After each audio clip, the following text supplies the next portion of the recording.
One. Pretty good, pretty good. All right, let's get started with Dawn of War. What's Dawn of War? You don't Warhammer know. 40k RTS. Warhammer 40k RTS. Old school. Yeah, I don't know a lot of things. Yeah, I forget who in Dunn's circle knows Dawn of War and 40k and who doesn't. A lot do. I know that 40k exists. That's about it.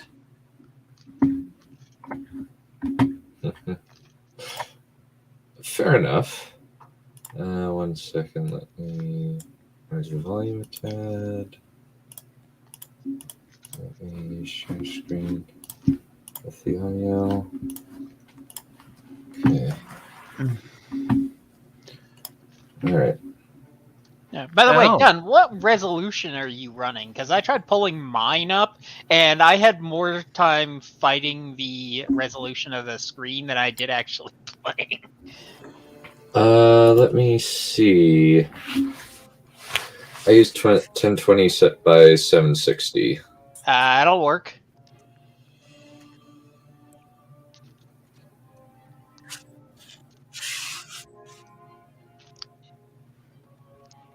Yeah, because I looked online to find some patches because apparently Dark Crusade supports 1920 by 1080, but the original Dawn of War does not, and so I had to download this weird configuration of nonsense, and it basically wound up glitching my minimap. So not only was I up against a really stupid level, but the minimap was essentially non-operable. Oh, dang. Yeah, you're gonna need the minimap a lot in this one coming up. Okay. So I did find a really hilarious exploit if you're amused and curious enough. Hello. Konnichiwa. Nandesu ka? Yodenki desu ne? I'm sorry, I do not speak Weebanese. Gaijin no baka. That's the most insensitive thing I'm going to be saying all night. Anyway, hello everyone. How are you? I am here. I have no idea what this is. You see, you thought you came over here to watch Dunn play Dawn of War.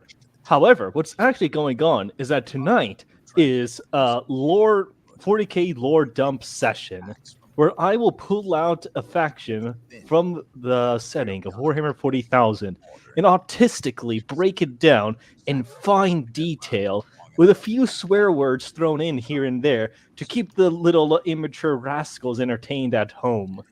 Okay, let's see. Or we could just, or I could just talk about Dark Angels. Or we could nerd on about Dark Angels are a kind of profanity in their own right.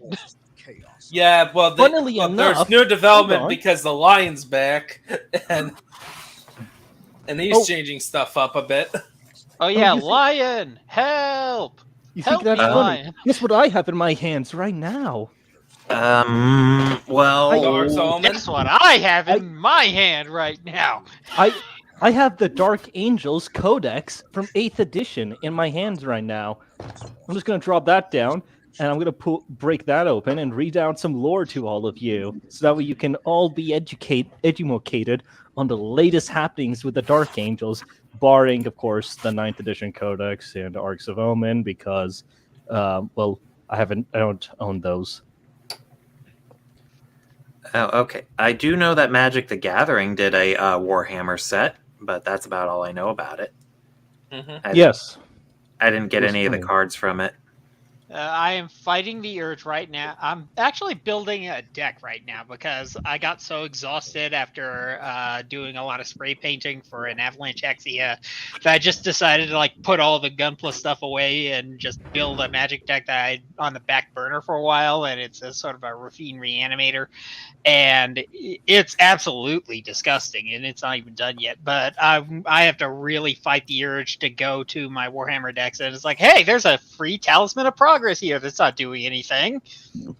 And it's like Cool. it's like one of those. You get the feeling that there's like this moral choice pop up, and it's like harvest Talisman of Progress from this deck that you want to keep the same, or don't harvest, and that's the good moral option.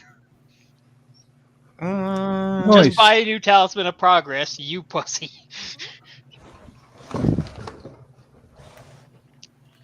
Anyway, Whatever. I don't think I wound up needing it because this is basically just—it's not so much Esper as just bright Dimir. cool. Anyway, Dunn, you want to hear the structural breakdown of every Space Marine chapter according to the Codex Astartes? Every chapter? Well, not every chapter, but this is basically the blueprint that every single chapter has to follow. You know, assuming they're not the friggin' Black Templars or the Dark Angels or the Space Wolves or Basically, only like really a handful of them that are not Ultramarines. Yeah, like Actually, when the Black what? Templars broke the Codex, it was like a big deal. When Gilliman does it, it's like no one cares. well, no, nobody cares that the Black Templars do it because the Black Templars have always been doing it. Also, they found a loophole within the Codex Astartes that says, you see, if we are on a crusade, then our numbers can exceed 1,000 strong. So They're we're on going to a launch crusade an forever. eternal crusade, so that way our numbers are never capped. Bitch. Doesn't take. And basically, the Dark Angels is not even fall. It's basically a legion. Yeah, It's- nobody knows how big the Black Templars are as a faction. Yeah, I think Helbrecht knows, but he's literally the only one. I'm sorry, I said faction. It's just it's a chapter. It's still technically just a chapter.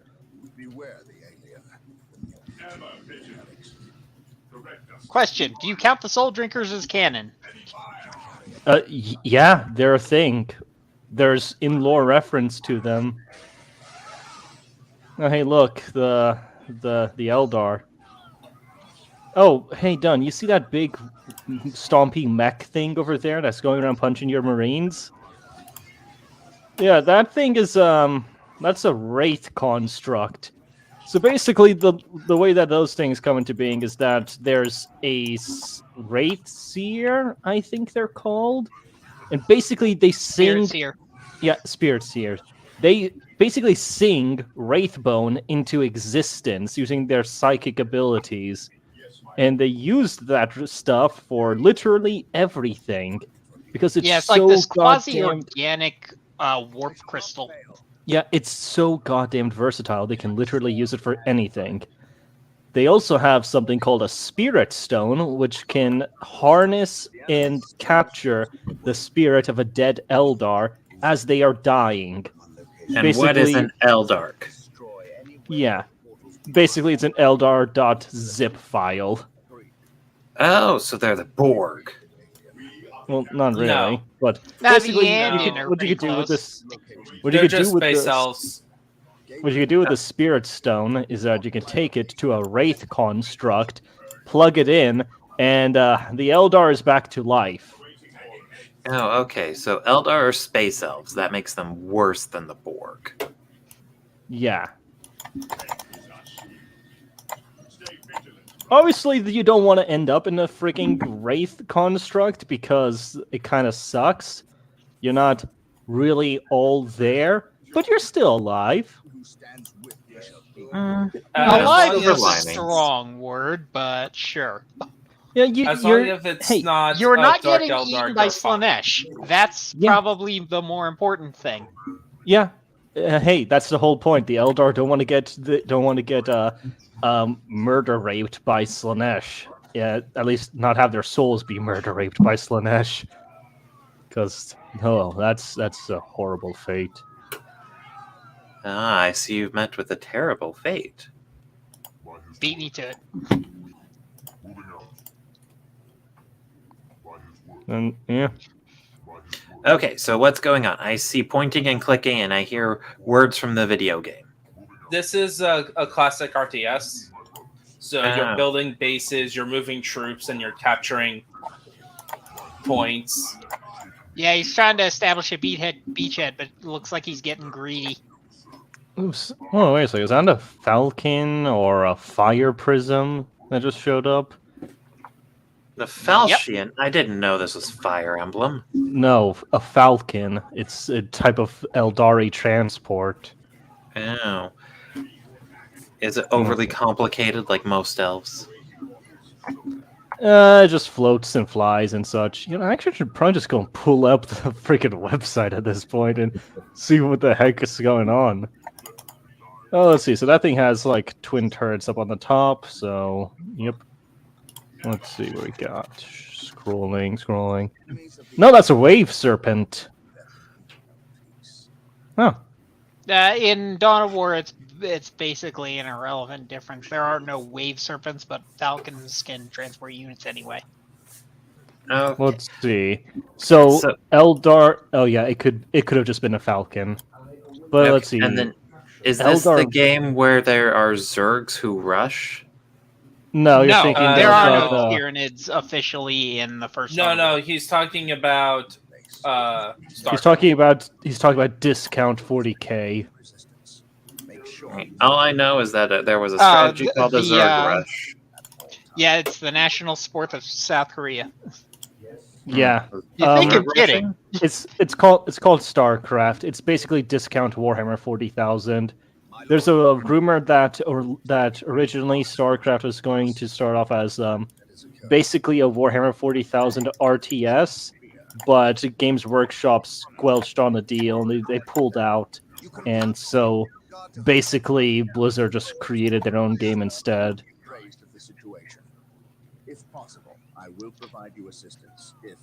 However, you know, there isn't anything official that says that this happened, but yeah, StarCraft has better controls and balance. Dawn of War has better everything else, including story. For a while, story. Video games don't have stories. That's why they keep trying to make them into movies. Yeah. Sure. I mean, a video game doesn't need to have a great-ass story in order to be a 10 out of 10 video game. This is true. Just look at Tetris. Or actually, the story doesn't even need to be very complicated. Just look at Mario, or Doom, for that matter. Like the original Doom game, what's the story? Demons invade from hell. Yeah. Or one of your servitors just died. Oh. It's okay, it's just a servitor. Yeah. Who the heck cares about that?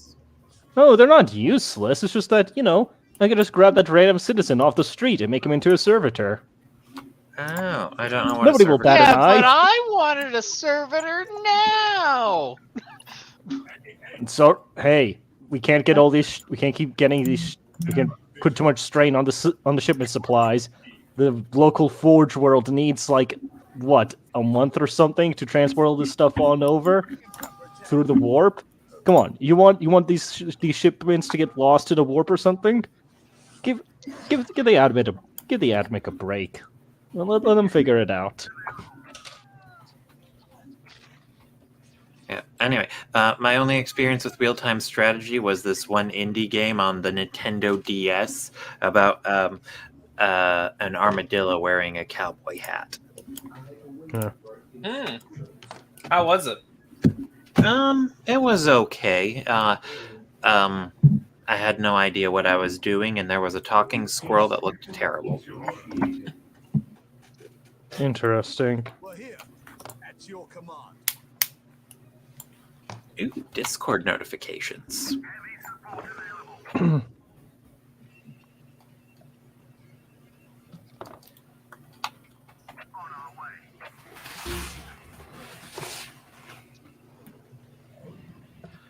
Right, part 3. Oh no, now I'm even more lost. Well, anyway, Dunn, would you like for me to go off about the friggin' organizational structure of the Space Marine chapters? Go for it. All right, so basically the reason why this shit exists in the first place is in response to the Horus Heresy. Rowboat Girly Man looked at the Space Marine Legions and thought, you know what? All of this power consolidated underneath the command of a singular person? That sounds like a horrible idea. Let's split up these 10,000 man strong legions into 1,000 man strong companies instead. And all of these chapters instead. And all of these chapters will function independently from each other. Rogel Dorn said no, that's a stupid idea. And then he started Pain Glove and endured 3 days of pain and suffering before he decided, you know what, actually this book is a great idea.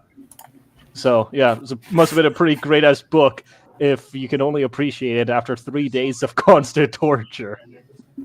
I think yeah, Well, that's it's more like that. he just put on a. He just did it. It's an okay. Yeah, I mean, hey, he gave it a 5 out of 10. It's okay review. But his chapter, his Legion, the Imperial Fist were like, no.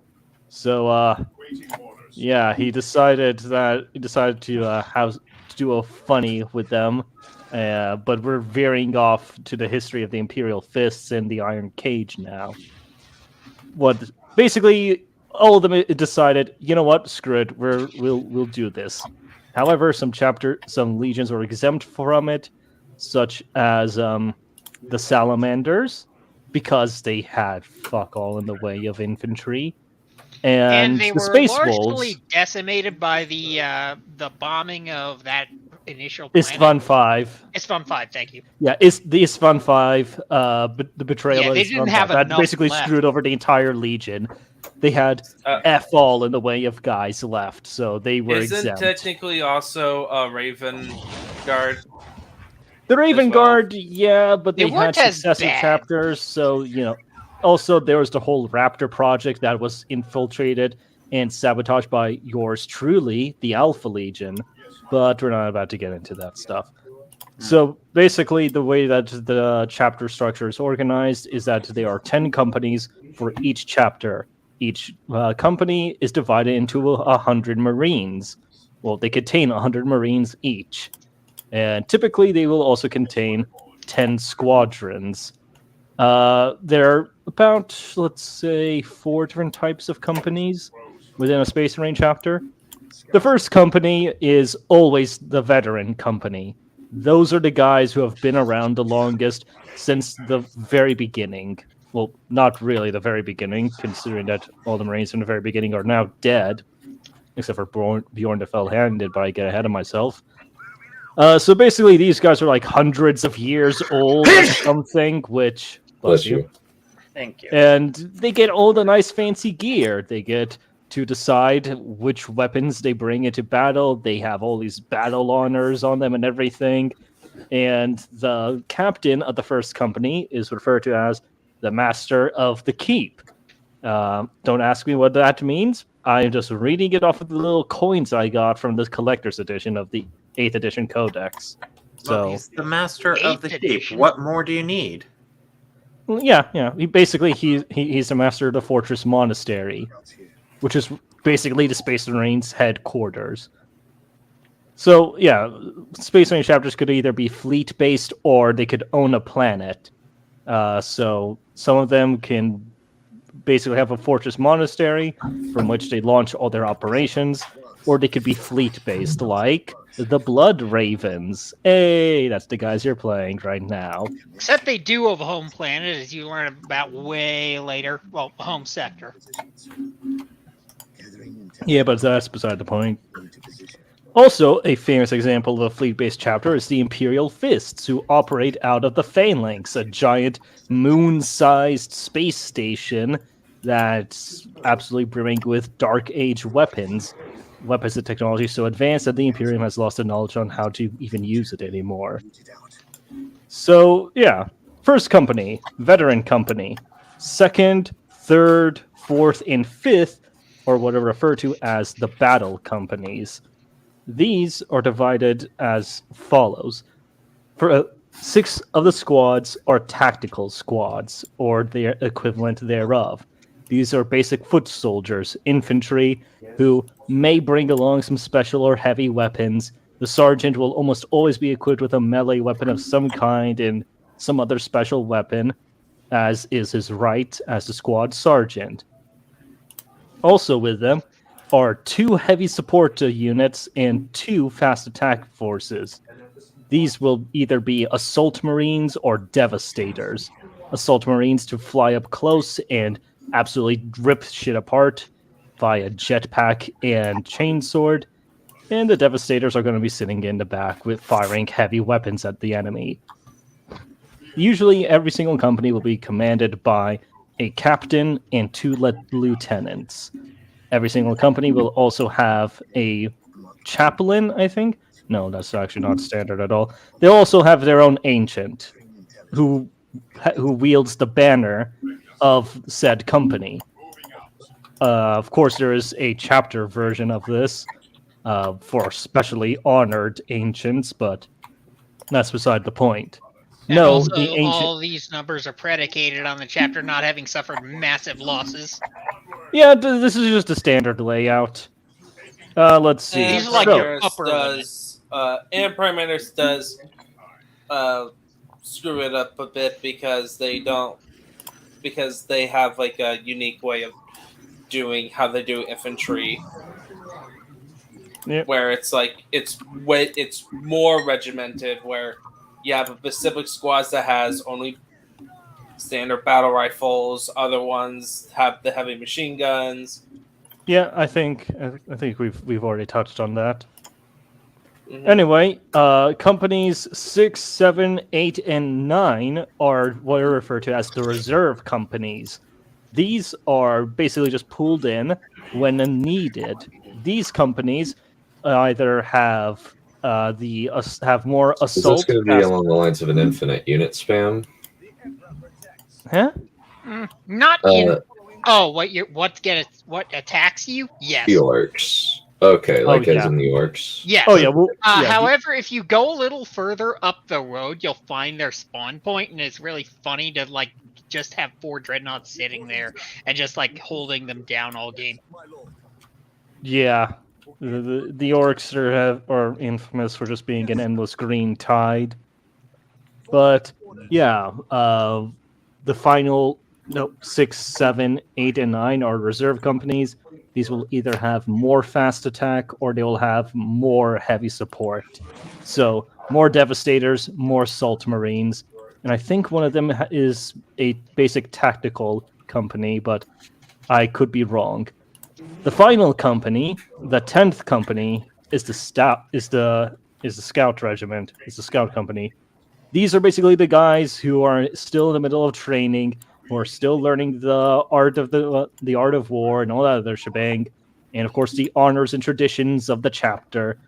These boys, once they have received their final implants and have proven themselves as Astartes, will be brought up the ranks into the Devastator Company, which is one of the reserves. As a Devastator, they will be sitting back, providing fire support and observing their battle brothers on the front line, butchering the enemies of man with great proficiency. Once they have completed their time as a Devastator, they too will become a standard tactical marine or assault marine, and they will be able to drop into the mix and fight and prove themselves to become veterans. Also of note, the first company, the veteran company, is usually the only one that has the honor of wearing Terminator armor, which is also referred to as tactical dreadnought armor. I don't think you've seen Terminators yet, but they're No, you usually didn't get them for a while. yeah, they're usually a lot bigger and bulkier. They have a power fist in one hand and a storm bolter in the other. They're tough cookies to crack. Their helmets makes them look like elephants. Yay! I have played some of the skirmish, so I have seen the some of them. Yeah. But yeah, the Terminator armor is a bit heavier. it's bulkier, but it's also a lot tougher, and they can also carry around much scarier weapons with great efficiency. So, yeah, it's pretty good. As you can imagine, these things in close quarters confines are an absolute nightmare to deal with, which is why they're also commonly deployed in space battles, specifically space hulks.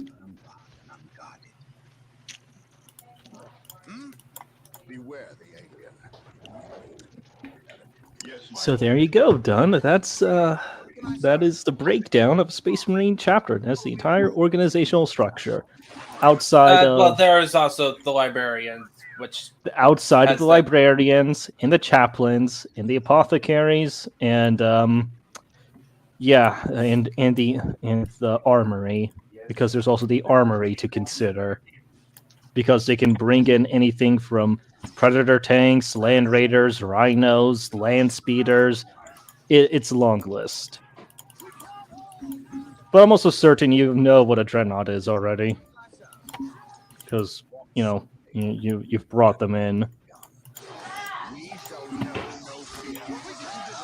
But yeah, for those who don't know, dreadnought is basically if a particularly venerated Astartes should be defeated in battle, he is horribly wounded, but he's still alive. What his Bow brothers would usually do is that they would take him, put him inside a sarcophagus, load the sarcophagus into a dreadnought, and even in death, he still serves. Till death do us part. Indeed. Well, sort of. Basically, what also happens is that once they're no longer needed, they will be put into hibernation for a given period of time until they are needed again. That is what the given period of time is, which could be hundreds of years, by the way. Like, the people who were alive when he was a regular Marine could have been long dead. So, basically, if you're in a dreadnought, you're in the forever war. Until you die for real. Well, yeah. Also, Which is Trip also why- saying you have lots of mansplaining to do. I'm sorry, what? Yeah, in the chat. Read the chat. She's right there. Who has a lot of mansplaining to do? I don't know. Somebody. That's Trip, yeah. Yeah. Anyway, if I've learned anything from Fire Emblem, it's that infantry is always inferior to the other ones. So which Fire Emblem was your first? Number 7. Yeah, when it comes to infantry, Blazing they're Sword? just infants. You need the older ones. You need some adult to... Yeah, Blazing Sword, the one that's got Yeah. Hector and Eliwood. Okay, I mean, yeah. that was my second. My first was Awakening, first, but then I went back to 7. Haven't finished any of the Fire Emblems. I'm almost done with 3 Houses, though. Really been enjoying that one. What? No, I wasn't pretending I don't know who you are, Trip. How could you draw that conclusion? Anyway, yeah, 3 Houses is neat. If you need any help, I know all about it. I forgot about the newer something. ones, I don't mind. The newer ones, I do have a problem with. I really wish the newer ones learn how to bounce around grinding for support levels. Like, because I'm at the point where it's like most of my characters can just one-shot units. I really wish they could make the actual support levels for support conversations actually quicker to get, because it cuts back on the grinding, which makes the units less overpowered. I never really had any problems getting the support ranks up. But then again, I usually play on Maddening, where the usual game plan is to have explore the monastery and have meals all the time. Well, yeah, saying like I've been doing that is but it's just Massive. it takes a while, and plus I tried to do it with like every single character, every single one. It's not like you pick specific ones and you just focus on that. I'm more of like a general unit spread, not like here's my group of guys and that's all I'm going to use them for.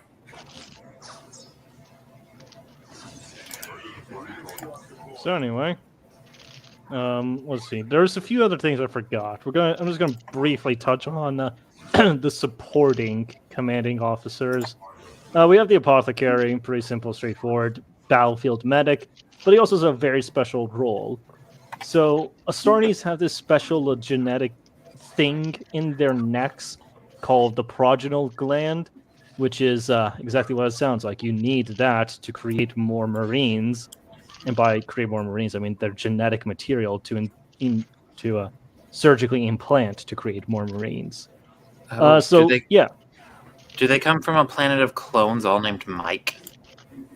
No, but that would be very funny. Well, yeah, that's what they did in Battleborn. Yeah.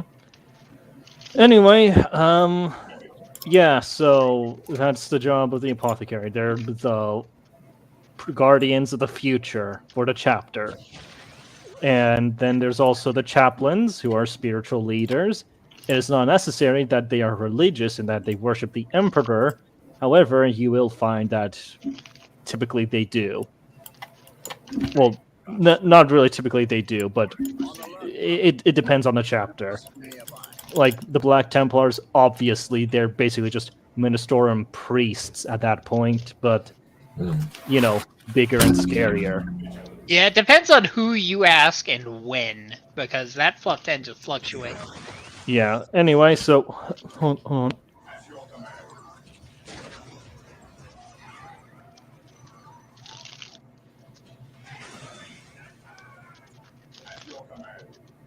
It's like the Blood Ravens are especially devout, but the reason for that is because they don't know any better. Because, like, the Dark Angels can trace their lineage back to Lionel Johnson. The Blood Ravens can't. They don't know who their Primarch is. And that's a very, very, very large red flag in this universe. Sort of. It could be. It could just be like, oh, they're just Imperial Fist successors or something, but you know, nobody keeps track of who their parents or their dad is in this universe. Like, I'm sorry, you're in Daddy Issues, the setting. Oh, I thought you were going to say nobody keeps track of who their dad is in our universe. That is often the case. Why do you think we got Maggie May Fish? Oh, yeah, that crazy I'm a level with you, Trip. Everything that I just explained to you. Yeah, you could basically just throw all that out in terms of like this game, at least the game's lore. I mean, it's just basically informing what you're looking at over here and what things are. It's not actually lore; it's just more or less just explaining what the heck this stuff is. It's context. Yeah, you just figure out what this stuff is through the game, because this game is entirely built around everything I've just described. At least the Blood Ravens are. Anyway, the last bit of the command structure I forgot to mention is the Tech Marines. I don't need to explain that. It's self-explanatory. Tech Marines. It's like they repair shit. They are the engineers. However, there's a funny little bit where they're actually taken away from their chapter and trained by the nearest Forge world of the Adeptus Mechanicus, because, you know, the Adeptus Mechanicus hold a monopoly on technology in this setting. Everything is built by the Mechanicus. And if you don't like it, too bad. You're a heretic. So basically, these guys are kind of like sort of strangers to their own chapter, because they're also kind of sort of worshipping the Omnissiah, because they have to follow the rituals of the Mechanicum, Mechanica, sorry, in order to maintain everything. Yeah, that's another one of those issues where it depends on who you're asking, because according to some bits of lore, technology has a soul. No, that's not according to some bits of lore. That is the lore. Yeah, so the Mechanicum believe No, the that... Tau get away with it just fine. The Necrons get away with it just fine. In fact, Necron technology has negative soul. We are talking about the Imperium of Man right now. We will please do not overcomplicate this any further than it already is. The Imperium, Well, the Imperium well, need you no can- screen like, time. Thank you. Like, you could just, like, simply it's like you got the guys who are in charge of the tech, you got the guys who are the medics, and who carries special genes, which is made to be making more space marines. Oh, they don't carry it. They extract it from dead Marines. Yeah, I know. Oh. Like, you can easily there's stuff you can dumb down about the setting to make it just that it's like, oh, okay. Yeah, it's not really overly complicated once you break it down and you just take a look at everything. It's just like, oh, so this is basically just all the standard stuff you expect in a military. Cool. Except in Marines' cases, it's a lot more obnoxious to recruit and to train and to basically assemble just one Marine. And Dunn is about to liquefy like 100 of them. Yeah, Probably. well, that's because because this setting is not run. Even though it pretends to run by logic, it's not really logical. It's just more real cool. Yeah, Very scale similar is to- one of those things that 40k just does not get along with. Yeah, it seems Like- like everything is on a ridiculously high scale. Yeah, scale too high for even the writers to figure it out. Well, yeah, and people complaining about bad writing. It's Yeah. like, well, like And you know the 40K, funny thing is, 40K is a setting that's built on lore, not story.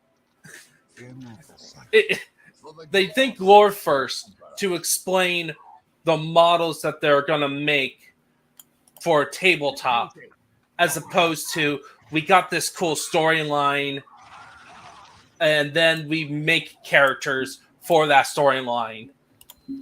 And both it comes from the writing. I think the main complaint is the inconsistency within it. yeah, because So sometimes when you Games keep Workshop themselves will screw up the math.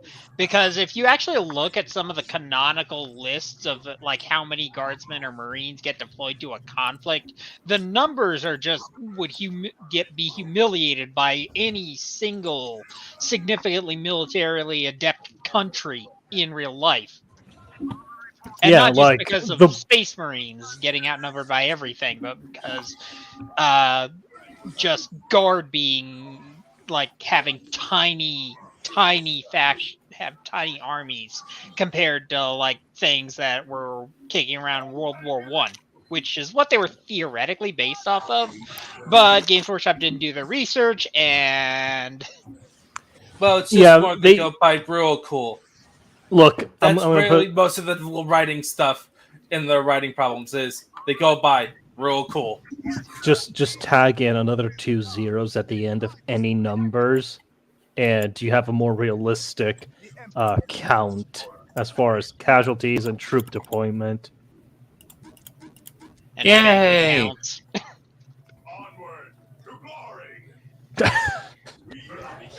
Anyway, it sounds like Zoids. I know Zoids, they mostly exist just to basically sell the toys. Yeah. Unfortunately, theoretically, there's more to it than that, but in practice, no. It's been- No, it works like this. No, They sell not even you- theoretically. Theoretically was we have this cool. We want to make these cool models, and we make a game to sell the models. Yeah, but realistically, here's what they actually do. They sell rules. Yeah, they make the game to sell models. Unfortunately, sometimes pyrovores happen. Pyrovores? Who would want to eat fire? Yeah, that's a funny story. The pyrovores were created in the 5th edition Tyranid Codex. They were one of Tyranid's many, many, many new units. The problem is they sucked for like 8 straight years. Oh, wow. Damn. 8 years. I didn't know these games were supposed to last that long. No, it's like Yeah, this is Games Whatever. Workshop not giving a crap about long-term consequences. it's more like they just forgot that the unit existed. Games Workshop kind of forgot. They'll forget that entire factions exist. Eldar. Yeah, like Then in they do 5th a- edition, and then they do basically a, anybody who wasn't power armor basically didn't matter. Unless Well, they were guardsmen. well, if you look at the people who play, the first thing that people talk about about 40k are the Space Marines and the Imperium stuff. The first armies people tend to buy are Space Marines, and Yeah. Yeah, and it's not we get just it. Games Workshop; it's player-based issues as well. So, Yeah, the Yeah, problem we get it. was The at Space that Marines are time, overrated as all hell. We get Marines it. were written. They had their rules written by this massive fanboy, and so the Marines were just head and shoulders over literally everyone else, including Chaos Marines. It was pain. It's like, and this was around the time the Dark Eldar got their first codex in 12 years. Oh, And they got their codex, and they were immediately mid-tier because Space Marines existed.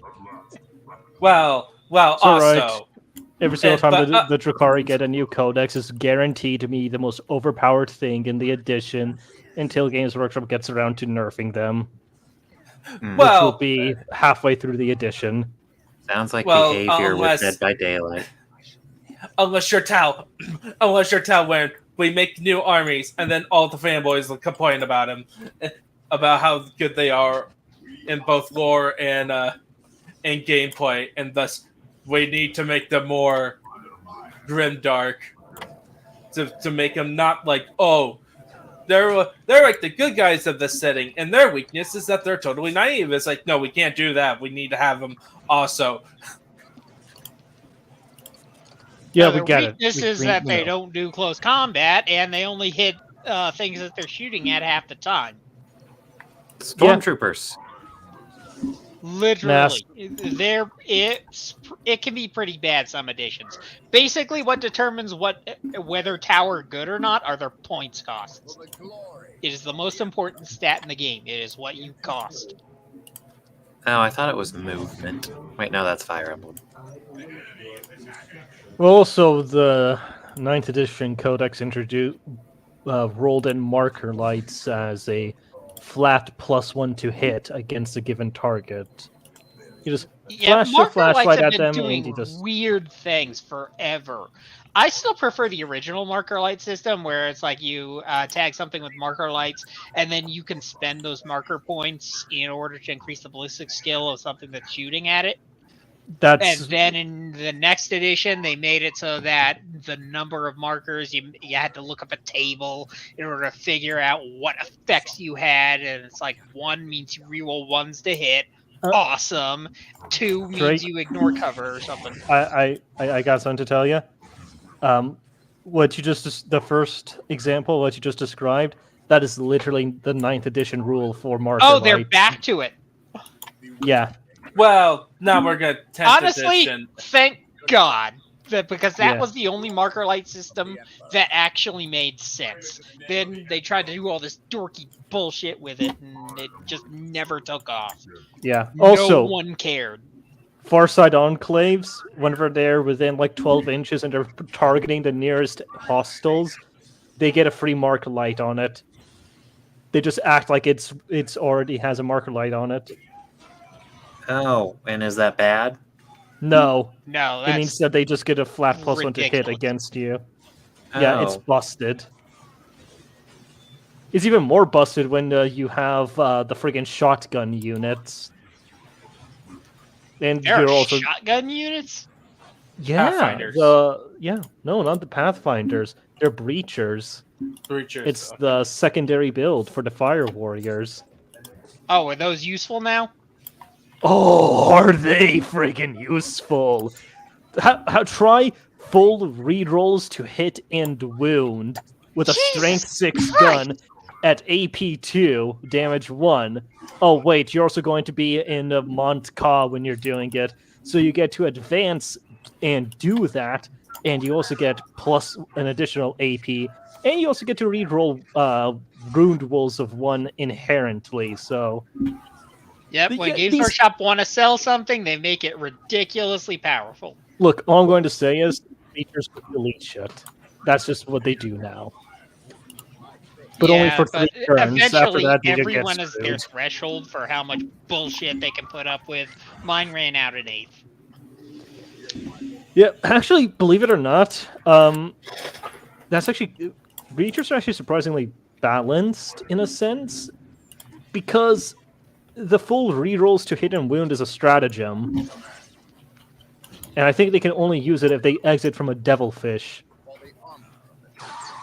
So yeah, Oh, so it's like new Fish of Fury, which is a little bit more intuitive than how old Fish of Fury worked. yeah, basically. Old Fish of Fish. Fury was stupid. Basically, it was exploiting the fact that you cannot move through a space occupied by a vehicle.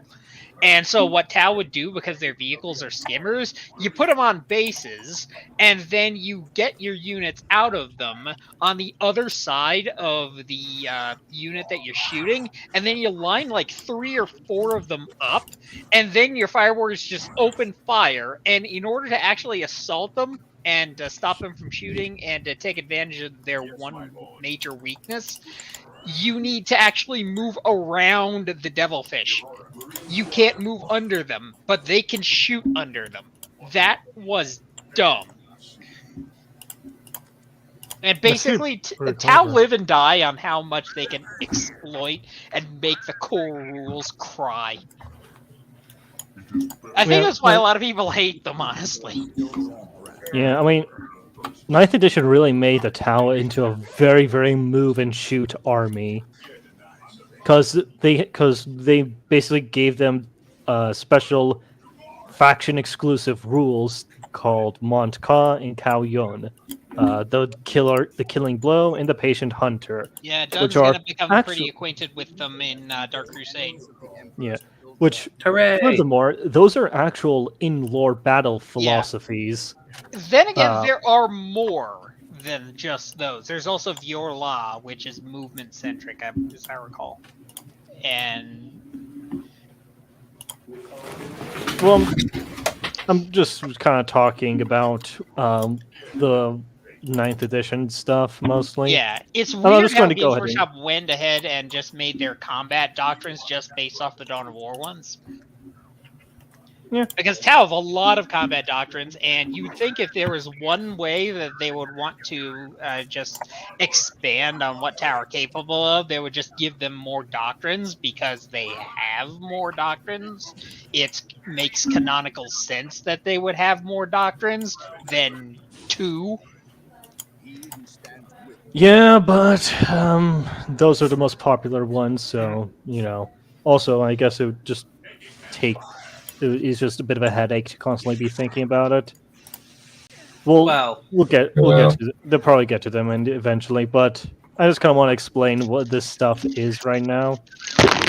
So basically, what Games Workshop did with the Tau for 9th edition was that there are 2 doctrines, Mont Ka and Kao Yun. For Mont Ka, it allows you to advance and still shoot, because normally, if you advance with any weapon, including an assault weapon, you either can't shoot or you suffer a -1 to hit penalty, which is assault weapons.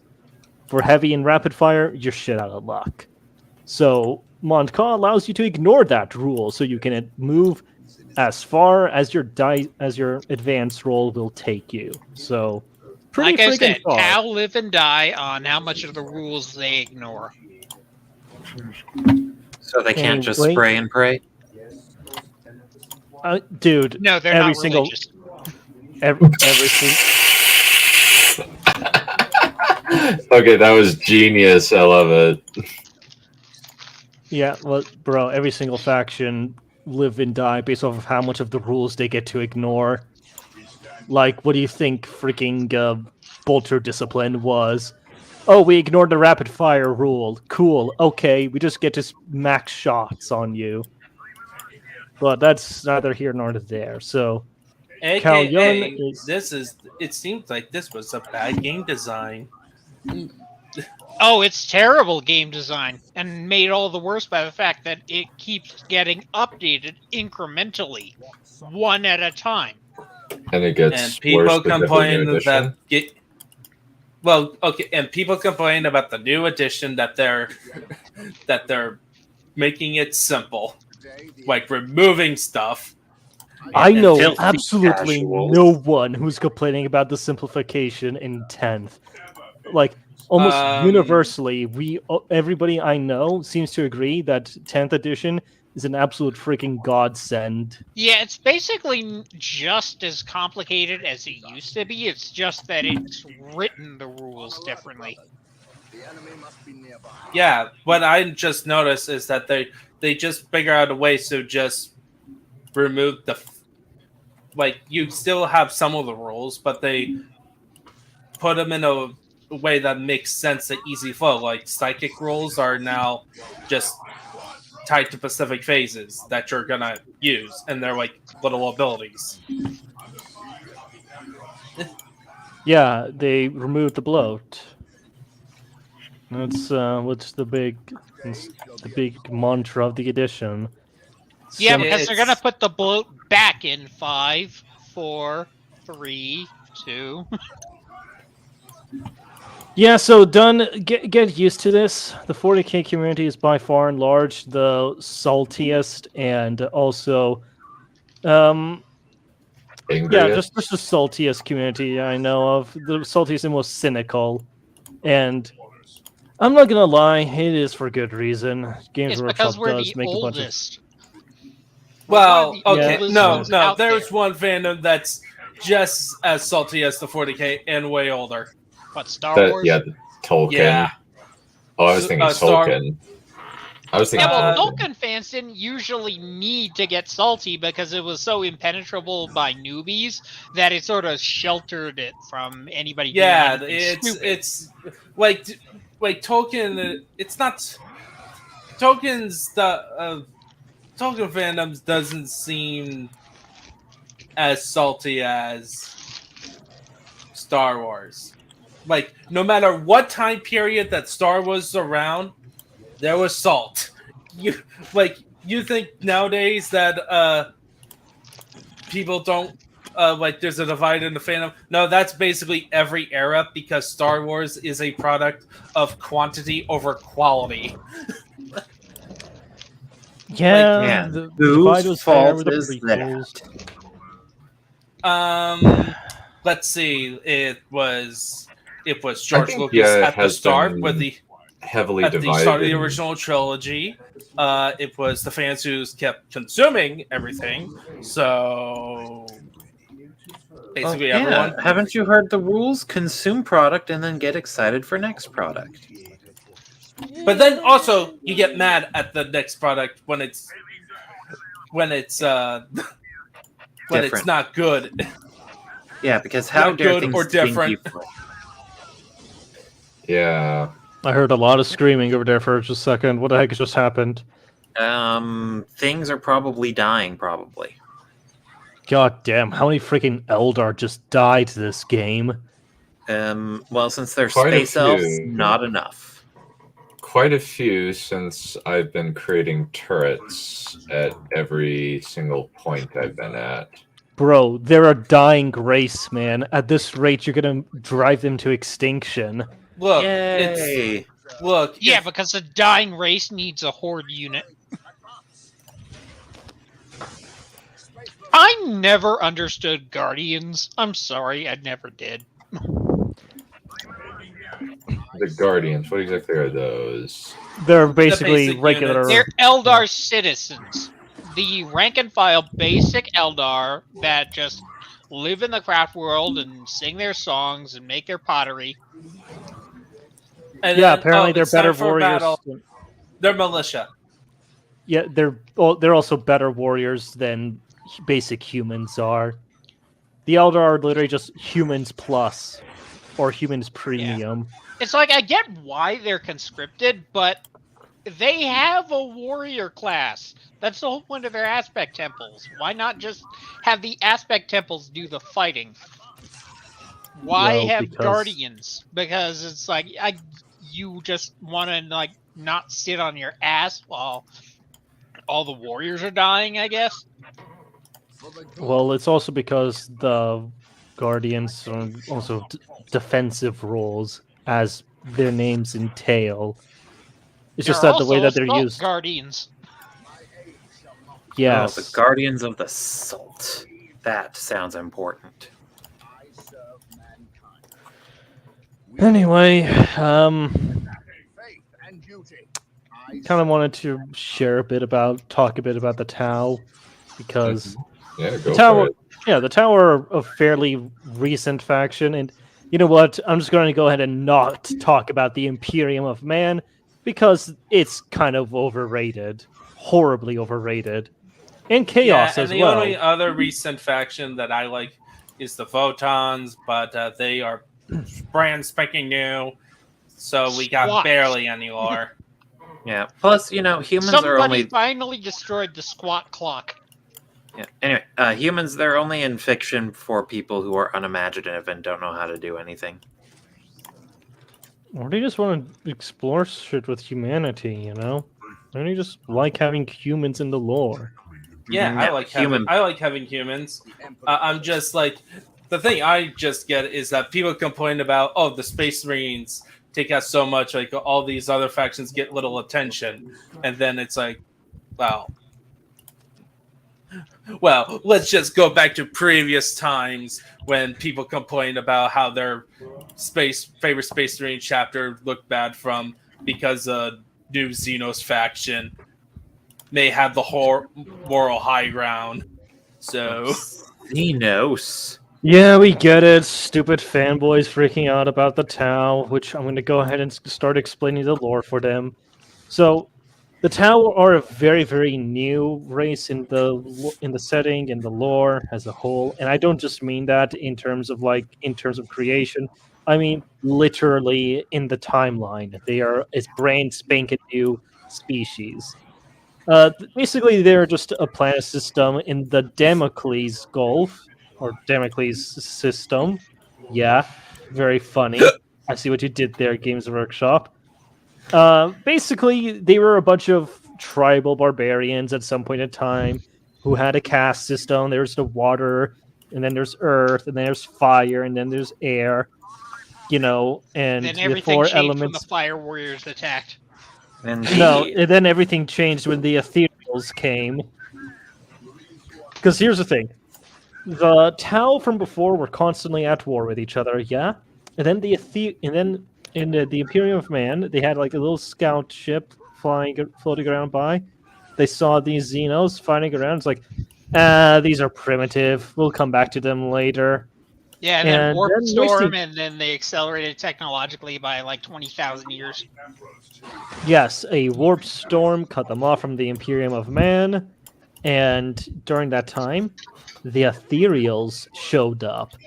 Now, nobody understands how the hell the Ethereals work or what they did, but what is known is that the Ethereals came in and they got the final Tau clans who were warring with each other to make a peace deal and work together for the Tau Va, the greater good. And For from the that greater point good. on, the greater good. the greater god. Goddamn. The greater good. There's your Yeah, just obligatory like- hot just fuzz at this reference. point, the Tau Empire just became hot fuzz. Yeah. I like making the reference to, honey, where's my super suit? Tell me why my suit is woman. We are talking about the greater good. My evening is in danger. I am your wife. I am the greatest good you're ever gonna get. Yeah. Anyway, freaking yeah. So Tau are become a thing. The Ethereals show up. They make peace. They rapidly begin to expand, and they actually were diplomatic. Like the Tau were by far and large one of the more realistic expansionist space empires out there. They basically went around. They gave people the choice: either join us in the greater good, or we wipe out your entire species. Guess what people usually chose? They chose Genocide. And it's usually they don't do it like the immediate thing. It's actually long diplomat talks. yeah, like, which the is why I Tau- want to know how takes they a managed. while. What did they say to the Vespid? the Vespid just kind of buzzed, and they're like, "We like gun. We will do more gun." America. Buzz, buzz. But anyway, here's the thing: they don't operate like America. No, So they anyway- want to operate like India. They operate like China. The Tau are Chinese. They're literally the space Chinese. Which It's is not really even- funny. That's not even a joke. Like I felt like Gaijin Goomba did a collab video, and yeah, he found a great number of eerie similarities between the Tau and modern China. One totalitarian government, another totalitarian government. You're gonna get similarities. Yeah. So basically, what the Tau do in order to bring in a planet into the fold is that they subvert the planet. They bring in their technology. They trade with the people on the planet. They get the people on the planet to like them, and eventually, the governor is put in is forced to get into bed with the Tau Empire, essentially. And Not then literally, they cut off figuratively. your nuts. Not figuratively. Yeah. But don't subvert my Anyway. expectations. I got enough of that from Brian Johnson. Anyway, that aside, yeah. So from that point on, the Tau just kind of constantly chip away at the society, making themselves cozy with them, integrating more and more of their technology until eventually they just kind of join the empire regardless. It's just Yeah. basic at that point. They're already so far in, they may as well just make it official. And what the Tau sometimes would like to do for specific races is they like to euthanize them. Yay? Yeah. They also do this with humans, by the way. Yeah, the Guela. Yeah. Guela is the Tau word for human, by the way, which when you look at the spelling looks a bit eerily like gorilla. And interestingly, the Eldar word for human is Monkai, which sounds a lot like monkey. Yeah, boy, that's we love our interspecies racism. Interspecies reviewers. I hate you. Well, Gilman is a great interspecies reviewer. I abhor you and everything that you represent. So, Well, if Warhammer didn't want to let me be a filthy freaking weeb, it should have stopped sucking. Well, no. Well, it should have taken itself seriously at the start, not be a purposely comedic universe at the beginning and then try to make itself seriously. Sorry, you can't do that. Yeah, I think this is, again, one of those areas where Games Workshop themselves don't know what the hell is going on, because it's like they waffle back and forth on whether or not they want 40k to be taken seriously or not. I don't know. Life's too serious. Let's not Anyway. take things seriously. It's like the Fire Emblem fandom where you had two factions. Is like we want to stick with the old ways, and then you got the other side. It's like, but the new ways are the ones that brought it back out of irrelevance. Yeah, there's like a cyclical thing where if you don't take things seriously, then people stop caring. Then you have to take things seriously, and then people start caring again, and then you resort to being comedic again. Essentially, it's the Batman effect, where the movies keep going from comedy to drama to comedy to drama, and taking itself seriously, not back and forth. Not with Batman. Batman is like only like only one era where Batman was 100% comedic. It's like Adam West, Clooney, to Schumacher, to no, but here's Nolan, the main Batman to Lego book. Batman. Back and forth. No, you're talking about movies, but here's the thing: the main comics was consistently dark all the time after the Silver Age. Like as soon as so that was the default, and the movies is more of they can do movies and TV shows. They tend to go back and forth a bit more, but they tend to be a bit more serious unless it's explicitly referencing the Silver Age, like Batman Brave and the Bold, or like the Lego properties. Yeah, because the Silver Age was Batman ridiculous, and it was a good thing they left it behind. Well, yeah, that's the basically Silver Age the problem was the MCU finds itself in. It took nothing seriously, and now nobody gives a crap anymore. Well, actually, there's some more issues with that. Yeah, but that's like the very loose summary. Yeah, and it's more of like the issues when you have a connected universe. Like a comic historian, who I generally disagree with, actually had a good video about the main problem with Phase 4, and that was the main problem. Number one, like the root problem, and that is his opinion is there's no real connecting through line stories like the previous eras where you had a continuation of at this point in Phase 4, the core Avengers that we've been watching all the previous movies to and the events referencing, not so much. Everything has been experimental in some way. Mm-hmm. Well, you know, it sounds like he just doesn't like the women because there are women characters in the recent ones. Mm-hmm. Mm-hmm. Well, comic story is a bit more centrist and would argue against that. Would actually argue a bit for that. So, Oh my god, look at that man's face.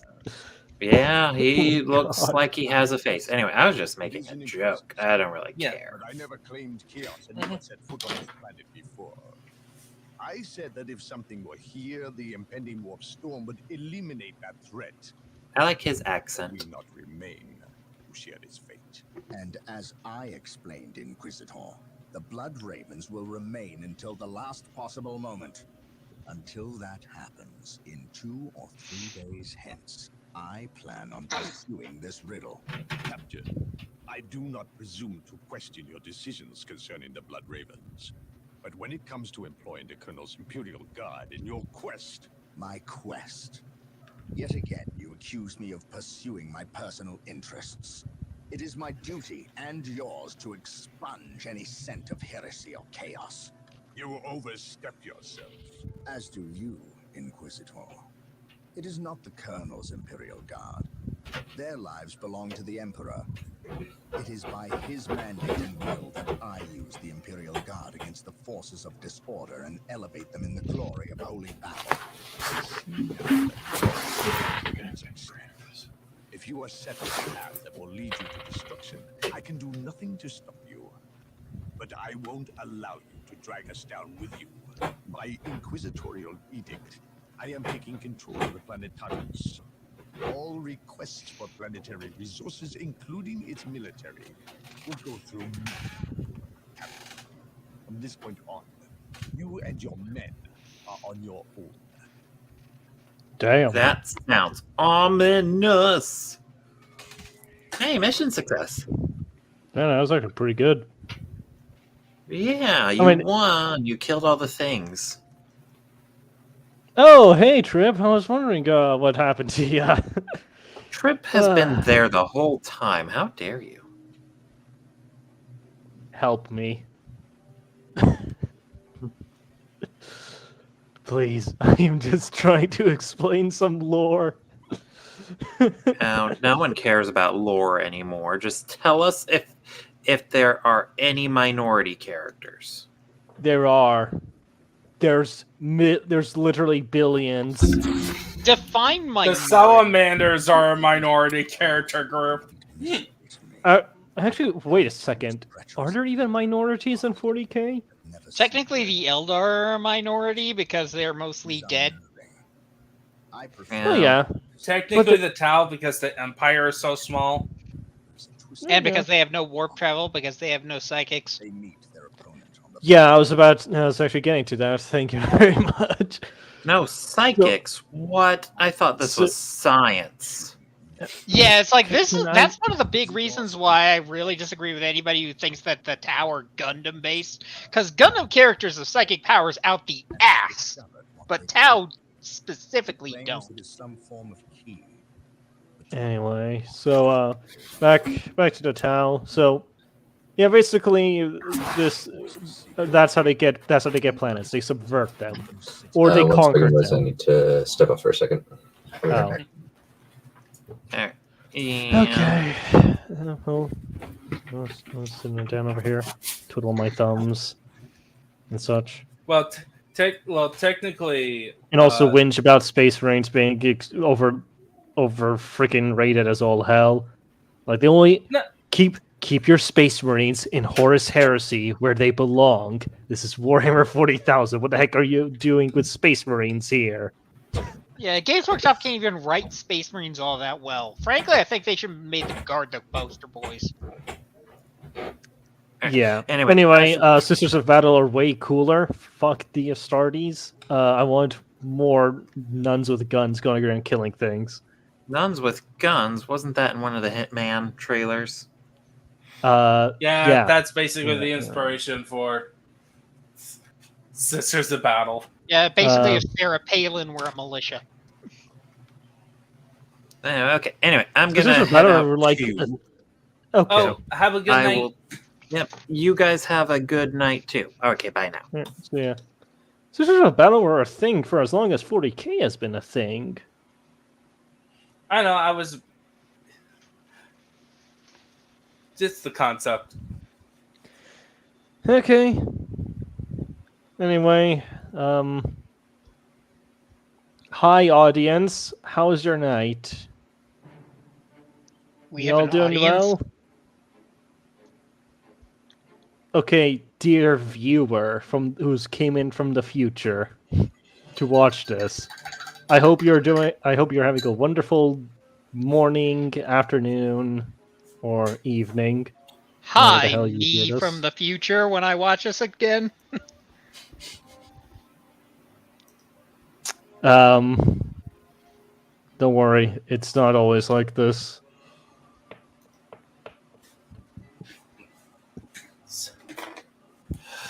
So, you seriously haven't even touched 9th edition at all? Nope. No.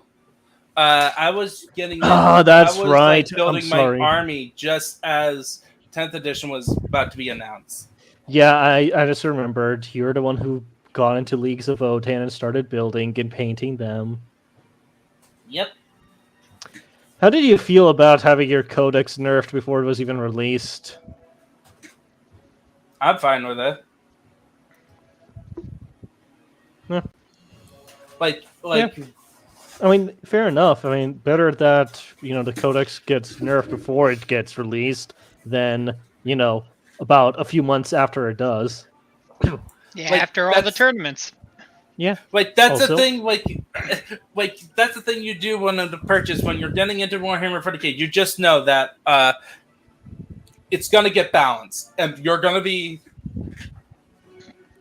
upset. And like as long as you're not playing competitively, it's fine. Like Competitive play has been the bane of this game as of late.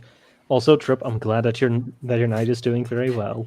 It's only the bane of competitive play because Games Workshop doesn't know how to manage it. well, yeah, because again, it just comes with in order to have a proper competitive thing. In my opinion, a competitive tournament, you need an actually balanced competitive game. The problem is when you make a competitive game, that would mean you're gonna make it super. The simpler, the better. Which means one of the complaints I hear about with 10th edition is about people is like worries is that the flavor, removing all the flavorful abilities.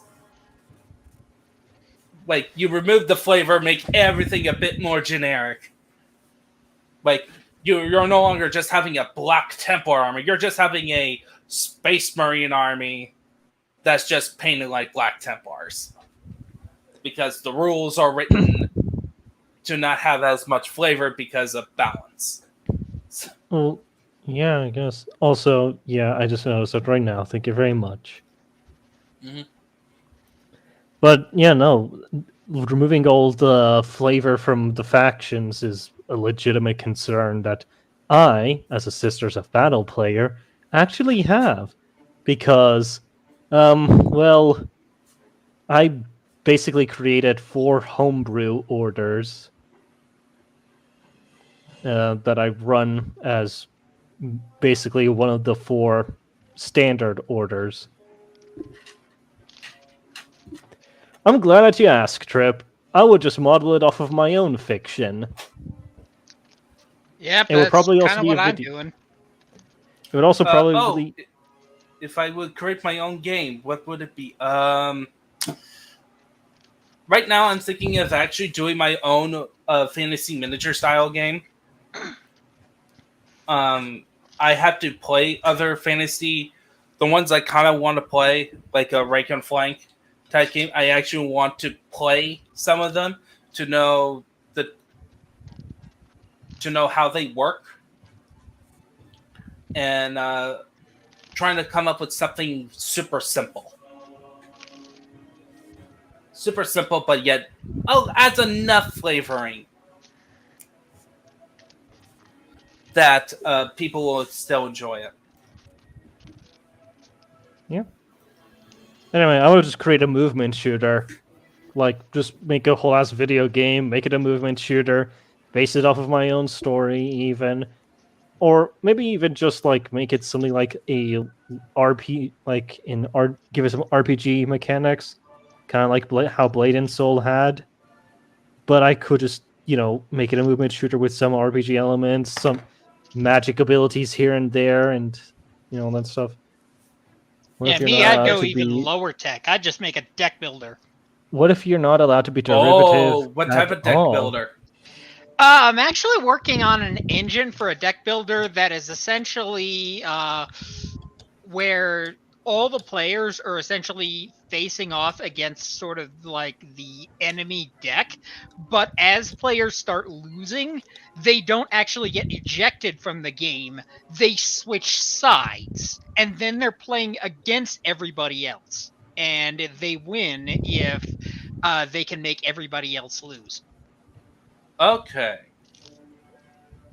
Because Alright, how so what if- familiar are you? Go ahead, Wesia. So it's Trip it's a cooperative. It's deck cooperative building. until it's not. It's a semi-cooperative, so much a little bit like Shadows over Camelot. Depending of how you do the deck building, like Dominion or Yeah. It's okay. So you are familiar enough with deck building for me to get into more specifics. Okay, you know how in deck building you can like purchase cards that increase your economy. Yes. In my deck builder, once per turn, you are obligated to purchase at least one card from the villain's purchase pile. And the villain's purchase pile is a card that when you draw it, it activates itself automatically, whether you want it to or not. And so that can have all sorts of deleterious effects. But the more powerful and more dangerous it is, the more economy that you get to play with on your turn, and the more stuff you get to do. Okay. So there's the trade-off of you want to like really run hot on one turn, but but in order to run that hot, you actually have to purchase some very, very dangerous villain cards and have those floating around in your deck. And then when you draw them, you're just gonna screw up everybody. But that's the trade-off to having more power faster. And you you could buy some good cards to possibly get rid of them. And then once you switch sides, if you lose, you then can use those cards more proactively to win. So anyway, to answer Trip's question, I think it is in fact possible to still create a unique thing even in today's age, because uniqueness is not originality of ideas. It is the blending of ideas and in figuring out a way for them to interact with each other in a manner such that it hasn't really been tried before or really done before. And even if it has, it isn't very common anyway, so you could still get away with it.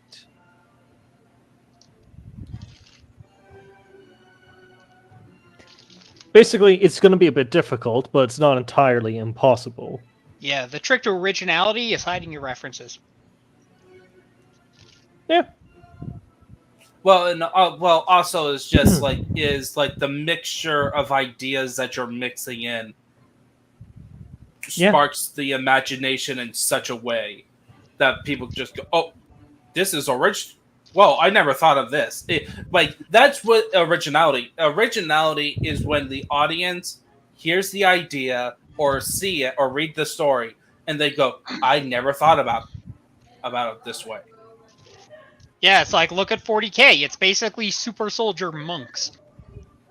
As far as original ideas are concerned, honestly, given the sample size of people creating original ideas, and we're not accounting for how well executed said ideas are, just the fact that they've been tried before, yeah, I don't think there really is such thing as original ideas anymore. Originality just simply doesn't really exist. Yeah, nothing new under the sun. I mean, you're welcome to give it a try, but imagine that you can always do Rome. Rome makes a Pokemon.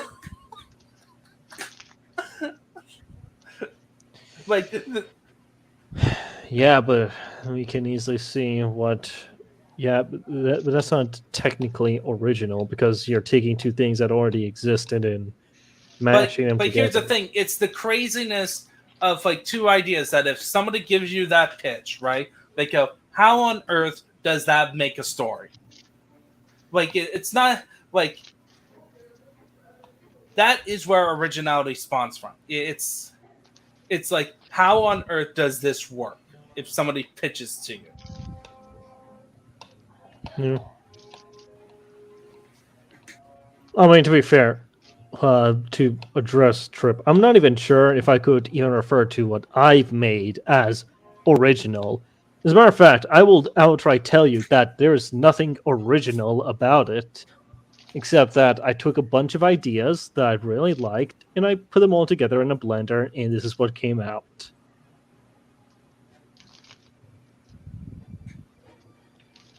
Oh, hey, what's up? Run away. Run away right now. Don't look back, just turn around and run. Run away, run away. You... Or you could just ignore us and just chat with Trip. I promise you, she doesn't bite. She is a fun, nice, and fun-loving person. Hmm.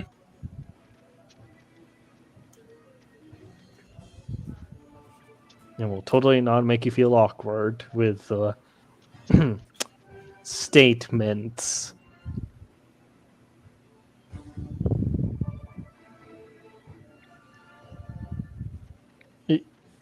You?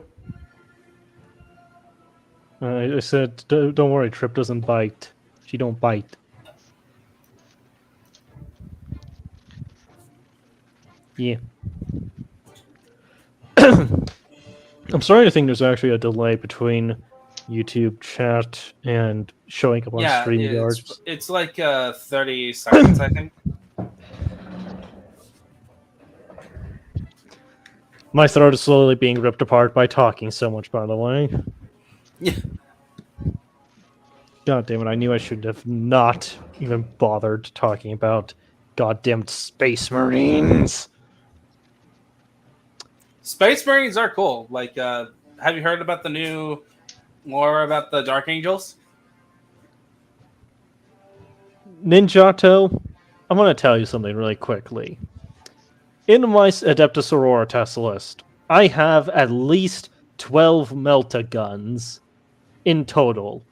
No, I have at least 8 Melta guns in total. And I also have 4 Stormbolters in total. Those are just my Dominions. I also have a bunch of missile launchers as well. I also bring along Strength 6 AP3 weapons on my Celestian Sacrosands. I also like to beef them up with a whole boatload of melee and provide for them a bunch of healing. Now, do you know why I bring in such insane levels of strength with my weapons and the guns? Why do I have such high AP and high strength weapons that usually do 2 damage at the very minimum? It's Dark because... Angels? No. It is to delete Space Marines. I built my entire Adeptus Sororitas list specifically to slaughter Space Marines. Why? Because they are an extremely abundant faction, and I really, really like putting them in their place. Which is 8 feet under. Long story short, I have developed a hatred of the Astartes thanks to Twitter. And I'm not going to say which part of Twitter, but I think you can guess. The old school Warhammer 40k fans? No. Female Space Marine advocates.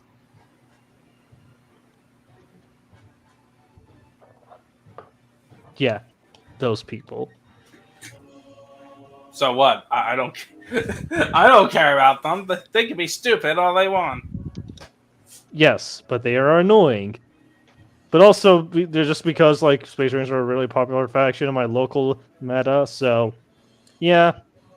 And then that's why I did all that. Unfortunately, I do not do very well against Horde factions. Who would have thunk? I specialize in elite killing, and I don't do so well against Hordes. Hence why I started making Stormbolters. Hey. Oh, hey, welcome back.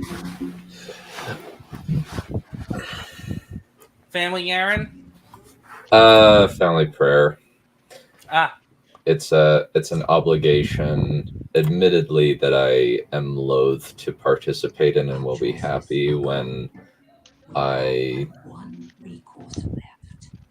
Do you understand what is asked of you? You cannot ask that which I offer freely, Farseer. My life is yours. It belongs to all Elder now, brave one. You will become the war cry made manifest. Oh, look, it's... Hey, look, it's the Worf. Yep. It's Worf! May Kayla Mencha-Kane find you worthy of becoming his avatar. Then the human shall have... Such a cool concept. Only to be used as the measuring stick. Yep. Oh, this part. Here, we use this guy as a measuring stick for our deeks. They are not but hapless fools before your might, Lord Bale. Surely a modicum of patience is in order here. Hey, look, it's the cool Marines. My devices. No, they're not. Space Marines, but cooler. No, they're boring. Trey, thus far. No. Okay, debate. Okay, so Chaos Space Marines are basically edgy Space Marines because they are evil and they follow the chaos, and they all almost all of them operate the same way. Will be mine. It's like only the Alpha Legion is actually On your guard, brothers. interesting in terms of like modern 40k. There's the most interesting stuff with the Chaos Space Marines is their origin story. This monument, which is I was After only that, saying that they get boring. I was only saying that to spite loyalist Marines. Xenos. But outside of that, legitimately though, the Chaos Space Marines have a lot of interesting lore going for them. Like the Night Lords, for example, are by far and large one of the more interesting of the Chaos Space Marines in terms of legions. Actually, no, I'm just going to refer to them as the Legions or the Chaos Legions because that's basically what they are. Ave Dominus Nox. Yep. And also, we still have the Iron Warriors, who are basically better Imperial fists.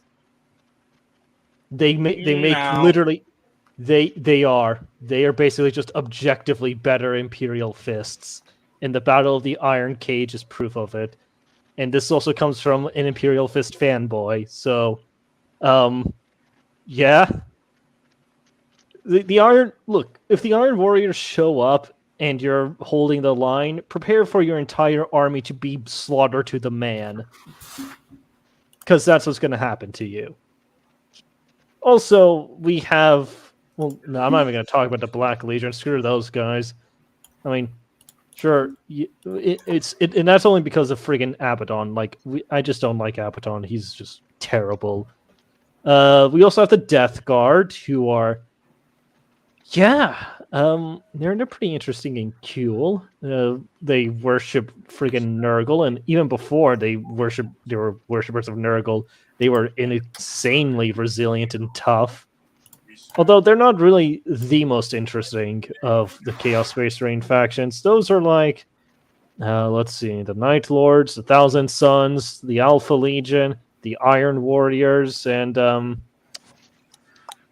I forgetting anything? Oh yeah, there's also the Word Bearers. Word Bearers are pretty cool. I mean, they just went whole hog on the demonic worship and possession thing. So, yeah. I say, don't you loyalist dogs know about the word? Yeah, I heard that everyone had heard that the word was the bird. I was thinking about the bird. Bird is the word. Anyway, loyalists have what do they have again? They have discount Alpha Legion in the Raven Guard. They have Mongolian bikers who like to throat sing. They're actually cool. We have Space Yeomans. We have Yellow Vanilla Banana Boys. We then have Space Furries, which nobody likes. We have the Dark Angels, which are actually pretty based. We have the Salamanders, who are, again, pretty based. And people like the Dark Angels more than they like the Space Wolves? The 40k has changed. Nobody likes the Space Wolves. Everybody Okay. hates Here's the Space thing. Wolves. Here's the thing. The Space Wolf. So, it's more of like a. There's always that one. There's always that one legion, that one 40k group that get. No matter what, it always it goes in a weird cycle where one legion gets a lot of love by the writers. Everyone starts hating them, and then another one gets some more cool lore added to them to make them cooler than the one that everyone hates on, and that gets more popular. And now we're on to the second stage where it repeats again. So Yeah, the Space Wolves. People liked the Space Wolves when Matt Ward was doing the Ultramarines because Matt Ward was doing the Ultramarines, and the Ultramarines could do no wrong.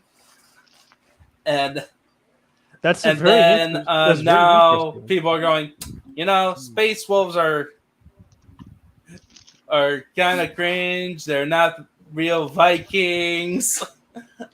No, here's the thing. There are no wolves on Ninjato. Fenris.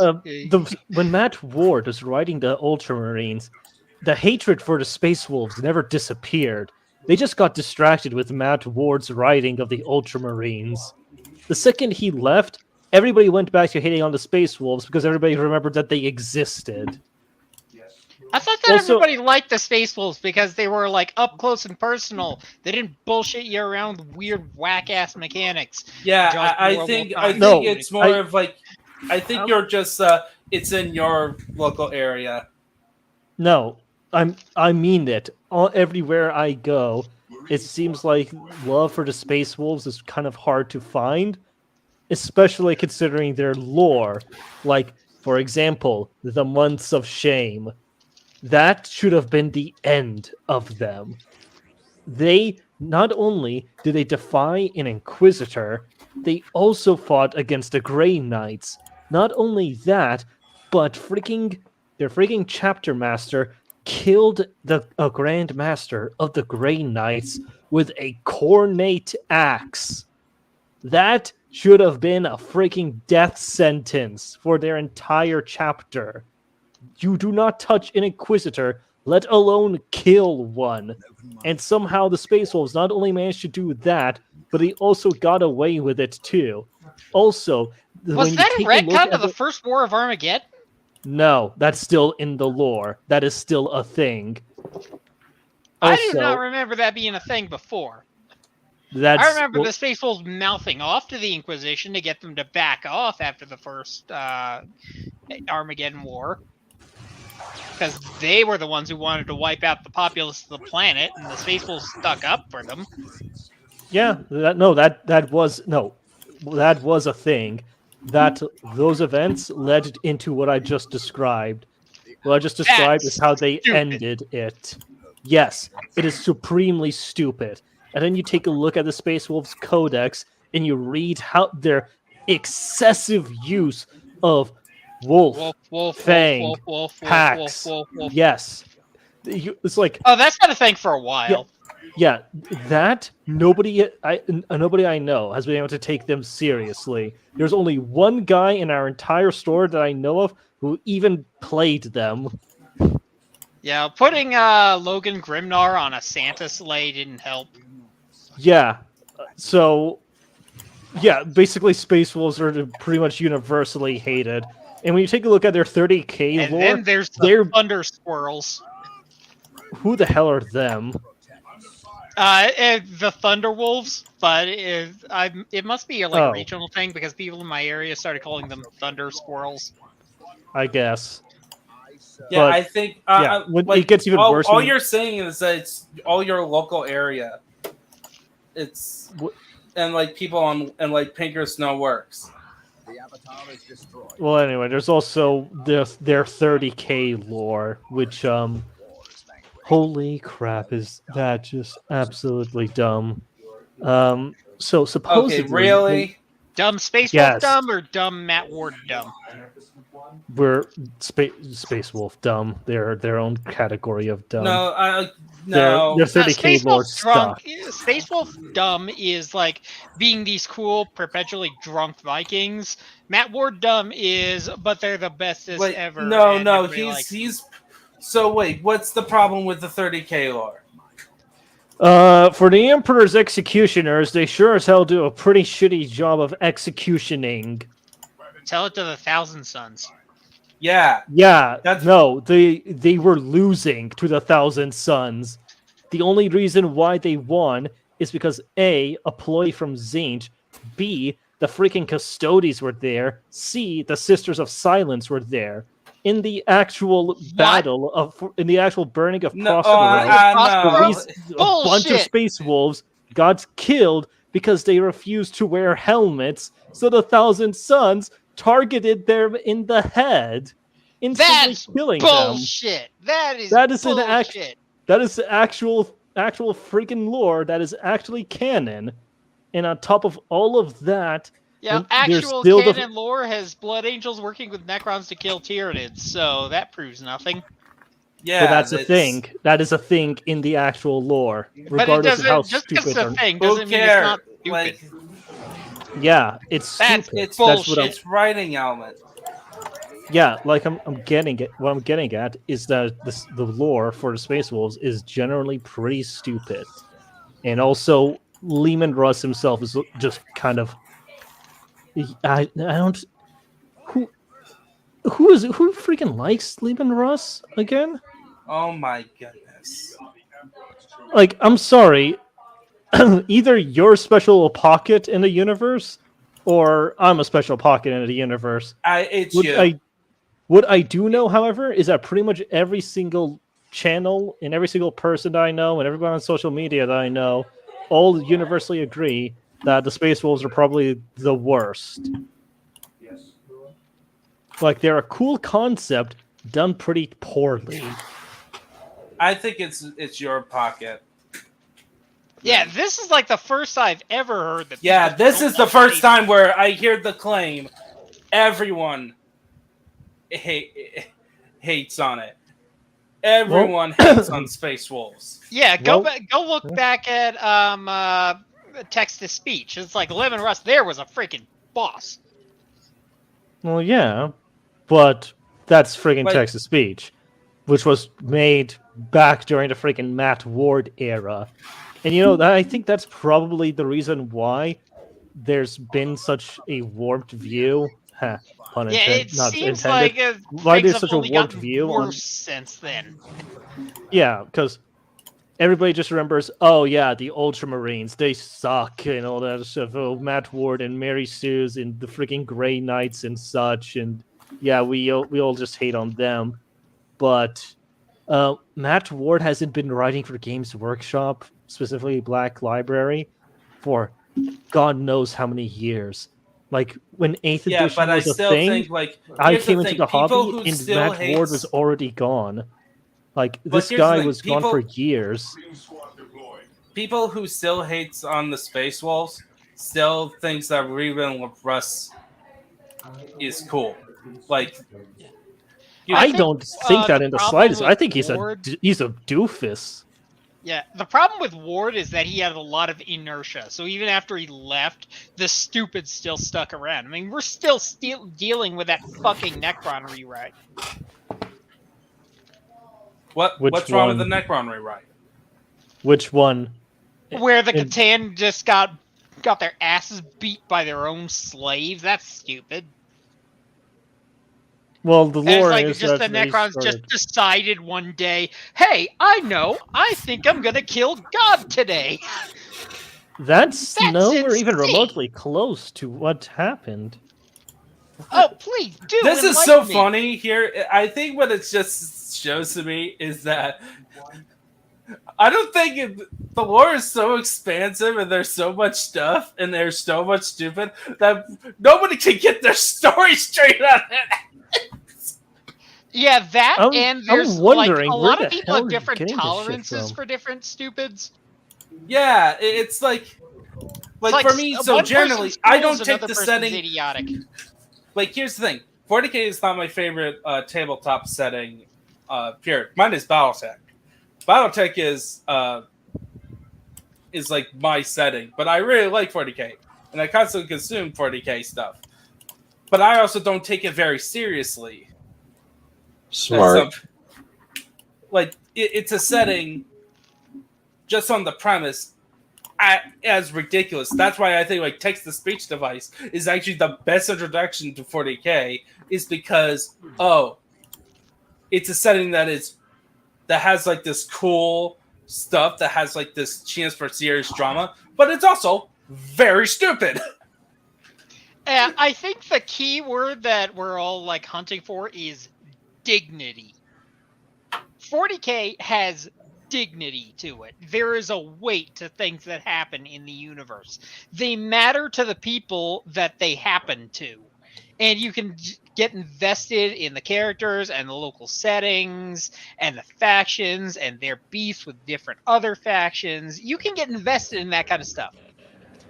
Yeah, here's the thing. I personally think the text-to-speech device is half good as an introduction because it's extremely dated.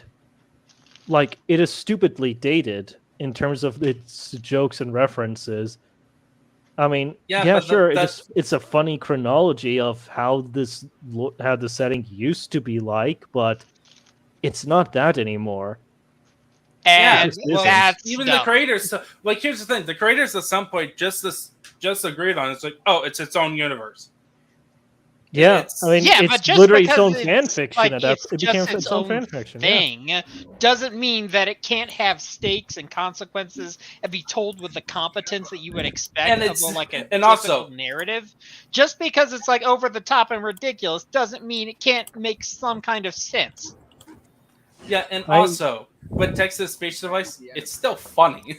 Yeah.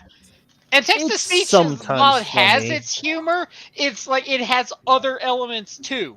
There are definitely like dramatic and mysterious elements going on in text to speech, but we never got to see the end of it because of Games Workshop being dicks. Games It's Workshop not because being Games Games Workshop Workshop. being dicks. It's because the creator didn't feel comfortable with continuing to make it anymore. Because Because, he didn't, well- because he thought it would get demonetized. Because Games Workshop, Yeah. It does ultimately lead back to Games Workshop being dicks, but it was the creator's own decision that he made of his own fruition. We're not going to just I think there's a pin the degree blame of on someone else. coercion you could argue. Nobody even approached him yet. He just kind of like, Well, yeah, made the it executive was a decision. Yeah, Measuring- because the threat is open. When Games Workshop goes Yeah, out at that time, suing like- everybody. When they try to that make ti- Space Marines a term that they legally own. yeah, but That is Games not the kind of Workshop company you is want not. to legally cross. Games Workshop is when They're a it bunch comes of to litigious their community bastards. service is very stupid. I mean, Very stupid at times, and when it does that, and it's also inconsistent. Like sometimes they are very friendly to the community, and then other times they get a little bit oversensitive about people not going to Warhammer Plus. The enemy must be nearby. Yeah, which is why I want Warhammer Plus to suffer. well, I think it already has. Good. Anyway, Lionel Johnson's a better Primarch than Lehman Russ. Oh yeah, Yeah. I'm a Dark Angels fan, so Yeah, like the and I'm fact. actually look, liking the new Lord that's developing right now. Yeah, like the fact that Lehman Russ calls himself the Emperor's Executioner, yet he lost a fight to Angron, he lost a fight to the Lion, he couldn't kill Horus. It's like, wow, some executioner you are, buddy. Oh, but That you were willing to sounds kill very Magnus, though. retconned. But you Because were willing to last kill I Magnus. recall, Russ and the Lion were basically like dueling rivals that were basically just as good as each other, and it just depends on who wound up better that day. Yeah, I think it's more of it depends on Not that like one is literally better than the other. and also really depends on okay, well, where do those fights occur in terms of the Horus Heresy books? There Did was they happen?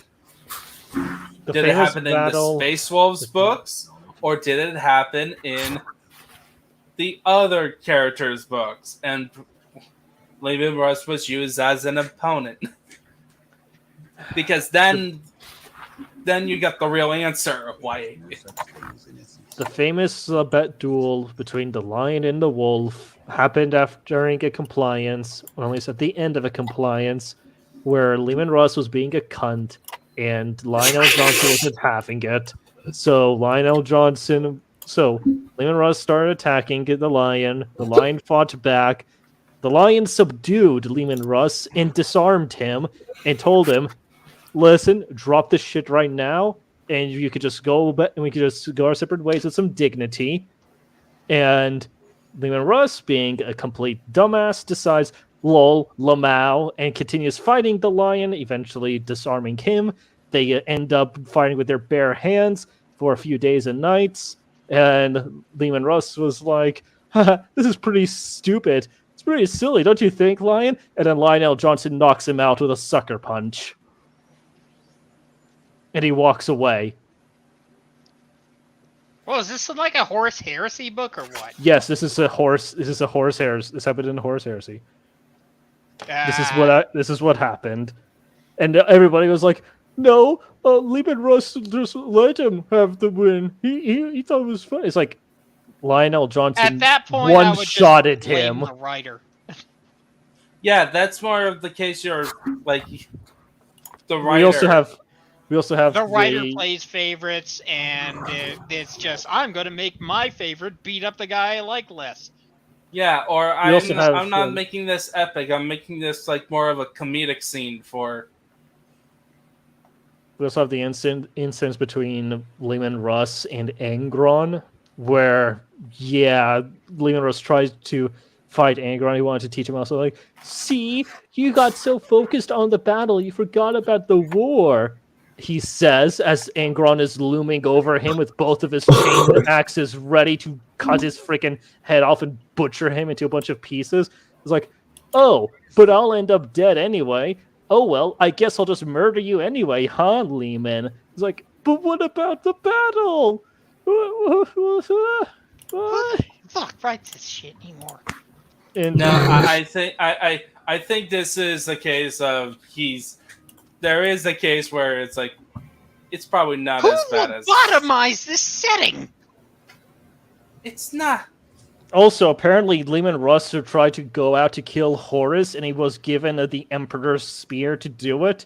And what ended up happening was that he freaking felt the feels at the last second before he could kill Horus, and so he backed down, and Horus absolutely mauled him, and he had to crawl away.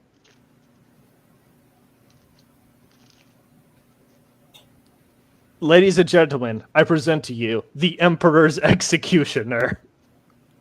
Yeah. To be fair, there's to a lot of Lehman, context you're not having. To be fair to Lehman, though, he did feel very, very bad about being tricked into killing Magnus. So I can't blame him for. I can't blame him for not killing Horus, but well, he didn't kill Magnus.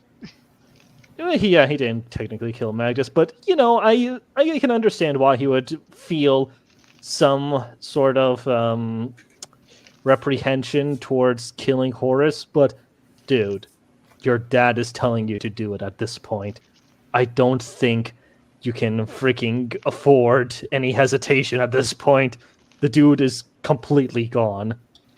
Like, he is actually a traitor now. One thing Lemon Russ is known for, it's sobriety. What is this bullshit? Also, apparently, the lore behind what Leon Russ was supposed to do with Magnus was he was told to go arrest Magnus and bring him back by the Emperor himself. And Horus Lupercal intercepted him and was like, hey, the Emperor changed his mind. Kill Magnus. And Lehman Russ was like, okay, I guess I will. Now, to be fair, Magnus was also being a bit of a dick as well by literally refusing to respond and not informing anybody about the incoming fleet. So, the Space Wolves got them by surprise, but also still suffered heavy casualties. Because it's the freaking Thousand Suns. And they're the Space Wolves. What would you have me do? Oh, speaking of which, there's also another battle immediately after the burning of Prospero, where the Space Wolves were ambushed by the Alpha Legion. We cannot allow these. And the Alpha Legion nearly wiped them out, and they were only saved by Corswain of the Dark Angels. As much as I would enjoy a good loyalist stomping, this is wrong. There.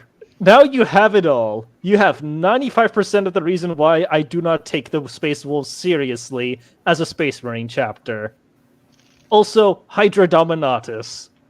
because Alpha Legion are my boys, and we nearly wiped out the Space Wolves.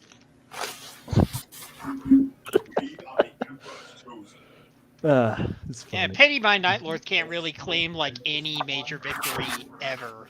Yeah, you guys got such a raw end of the deal. It's not even funny. Yeah, the point of the Night Lords isn't like the battles; it's the psychology. It's like the fallen, quote unquote, heroes. The heroes that were they never never heroes were. to begin with. The murderers and rapists that they inducted into the chapter because they needed more people. Also, Trip, what? I did not say a whore therapy book. I think she's deliberately. I think she's screwing with you. I stand with you. I was almost wondering if she's talking about my own stuff. I think. You said Horus Heresy. She must have misheard that as whore therapy. Yeah, fair enough. But anyway, The Harris Horacy.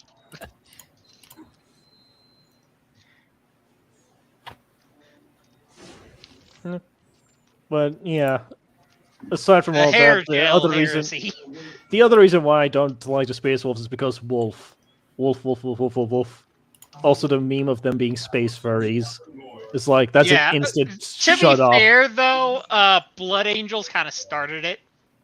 Blood, sanguine, blood. Yeah, that's fair.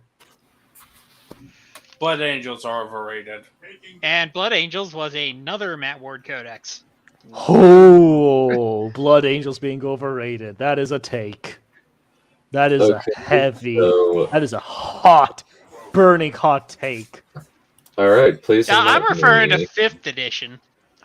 Okay, because Yeah, I know modern in 5th 40K? edition, Blood Angels were horridly overrated because of all the Marine factions. They were probably the least effective. Yikes! And yeah, everybody played them.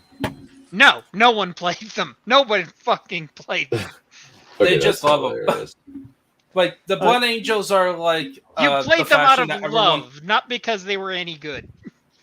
Yeah, it's essentially the whole gimmick is that their Primarch is a space vampire, but he's the ultra goody two shoes of the setting.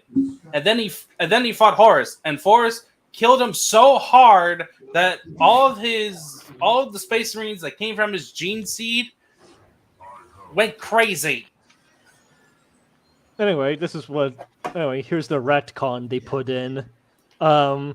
So basically, the Blood Angels are space vampires, and their daddy is Sanguinius. Daddy Sanguinius is perfect angel hawk boy, and that's not even a joke. He is literally an angel. I'm aware. That's nothing new to me. Yeah. Or are you talking about the Sanguinator? No.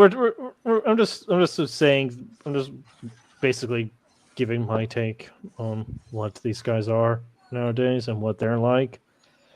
So they did something with the lore in regards to the Blood Angels by having all of their successor chapters pull in to protect their home system of Baal from High Fleet Leviathan. Oh, the like Desolation of Baal. That storyline can suck my left nut. Okay, why is that one bad? Tell me.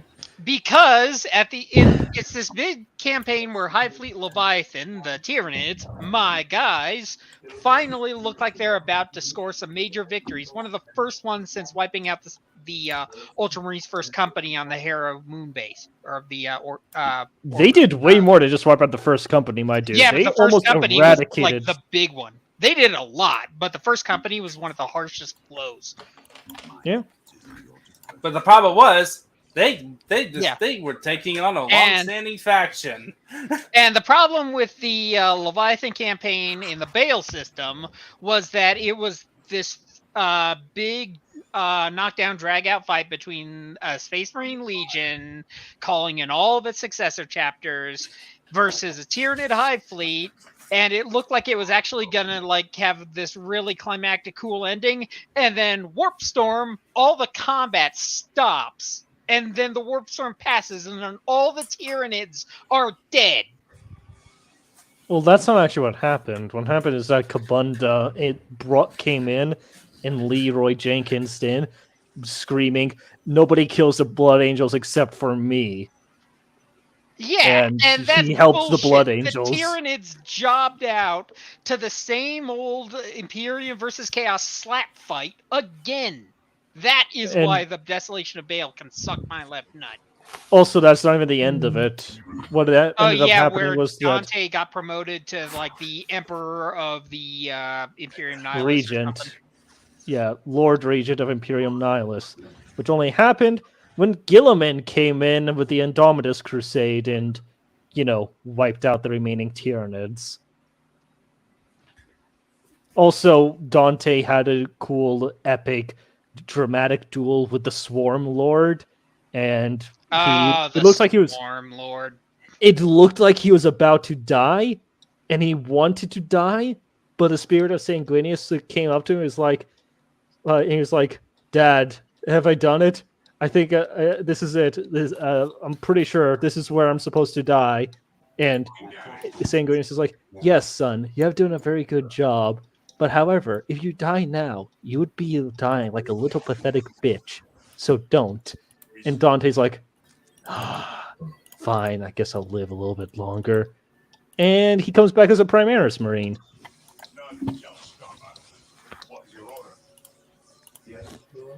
Yep, because the real fight, it doesn't involve any filthy Xenos or anything that people might like or think are cool. It's just more Imperium versus Chaos. Yawn. And nobody really likes that. No, Yeah. I I love it. don't like that. Yeah, well, I'm a here's the Xeno thing. fanboy, People though. complain again. Always assume every time people complain about Space Marines and Chaos stuff, Yeah, but vast it's majority usually of not that people- naked and blatant. That was pretty blatant. well, yes, even when it's blatant, people like that. It's It really depends. Like, it really depends on the execution of it. If it's like a long-standing, established rivalry between two Marine factions, like the Imperial Fists and the Iron Warriors, then everybody will be perfectly fine with it because we know the beef between them, we know the rivalry between them. But Oh yeah, if it's just Cabana's like, not just some nobody. He has a very long-standing beef with the Blood Angels, in that he got his like spine broken by like Sanguinius himself, and like an avatar of Sanguinius later on, he just keeps getting his back broken over and over and over again. That's another dumb retcon. yeah, it's a good thing he's a demon, eh? He just keeps coming back. Yeah. But the problem is, it looked like Xenos were gonna have a moment. It looked like Xenos were actually gonna do something, have an effect, not be an afterthought. They did have an effect. And they were an afterthought. The Blood Angels came back stronger than ever before, stronger than they've ever been, ever since maybe the Legion days. And basically everything the Tyranids did to them was null and void. Everything that they lost was just replaced by more Primaris. Fuck that storyline. I get it. Nothing understand. of meaning. The Tyranids had no meaningful effect in that fight. I mean, they did wipe out most of the old Blood Angels and replaced, before Gilman Oh came in no, and they wiped reinforced out them. the kits the Games Workshop doesn't want you to buy anymore. Well, not really. Those old kits are still kicking around. Yeah, and I'm sure someday they're going to nerf Primaris, and then the Firstborns are going to get super points discounted, and then we're going to be back to this whole situation all over again. Or maybe they're just going to make Super Primaris later on that nobody ever knew about, pull them out of the universe's asshole, and then the Imperium is never going to be in jeopardy. Holy mother of... Yeah, okay. There is no narrative stake left in 40k. Because once you pull that Primaris stunt, there is no limit on how many times you can pull that Primaris stunt. So what exactly happened with Primaris? I'll go ahead and break I it down let really me quickly. explain. So, Let me. Okay. okay, Just I'll let simple. you take the reins. In short, so Space Marine, the process to make Space Marine was a very long, complicated thing that can only be done with the Emperor of Mankind with some other stuff, other side stuff. Okay. After the Horus Heresy, Gilliman had a tech priest named Belisarius Call to work on a project called the Primaris Project, which is to make an improvement upon the gene seed of the Space Marines to make it better. And it took him 10,000 years to make it. And thus, when 8th edition came around, and aka when Games Workshop decided to rescale the entire model range, they didn't just want to rescale the old Space Marine kits up. They decided, hey, we make more money by making new Space Marines, brand new. Yeah, and it thus we wasn't got just a Primaris. new mark of armor; it was actually lore relevant. Yeah, they didn't just do that. They didn't just give them a new set of armor. They said these are super Marines because they're taller than the old ones. And yeah, it's like back in the day, and this is really old 40k lore, the Land Raider Crusader used to just be a Black Templar thing. They were the only faction that could take more than one, because they were the ones who found the STC for it. And so that was just sort of their shtick. But what they did is that they wanted to sell a new model, they wanted to sell a new variant of the Land Raider, the original kit, and so they just sort of like made it so that everybody sort of had Crusaders the whole time. They didn't try to say this is some new thing necessarily anyway, that Black Templars like have exclusive access to. They made it available to everybody else. And it wasn't this massive thing where they just poured Crusaders out of nowhere. They still had to make them. They were still extremely resource intensive. They were playing by the rules of their lore. Yeah, they made a new kit. They wanted to sell new models, but they actually did it right. But the Primaris, just having like millions of Space Marines just sitting underground, you think that maybe there were some conflicts in the Imperium that could possibly have been solved if Belisarius War of the Beast.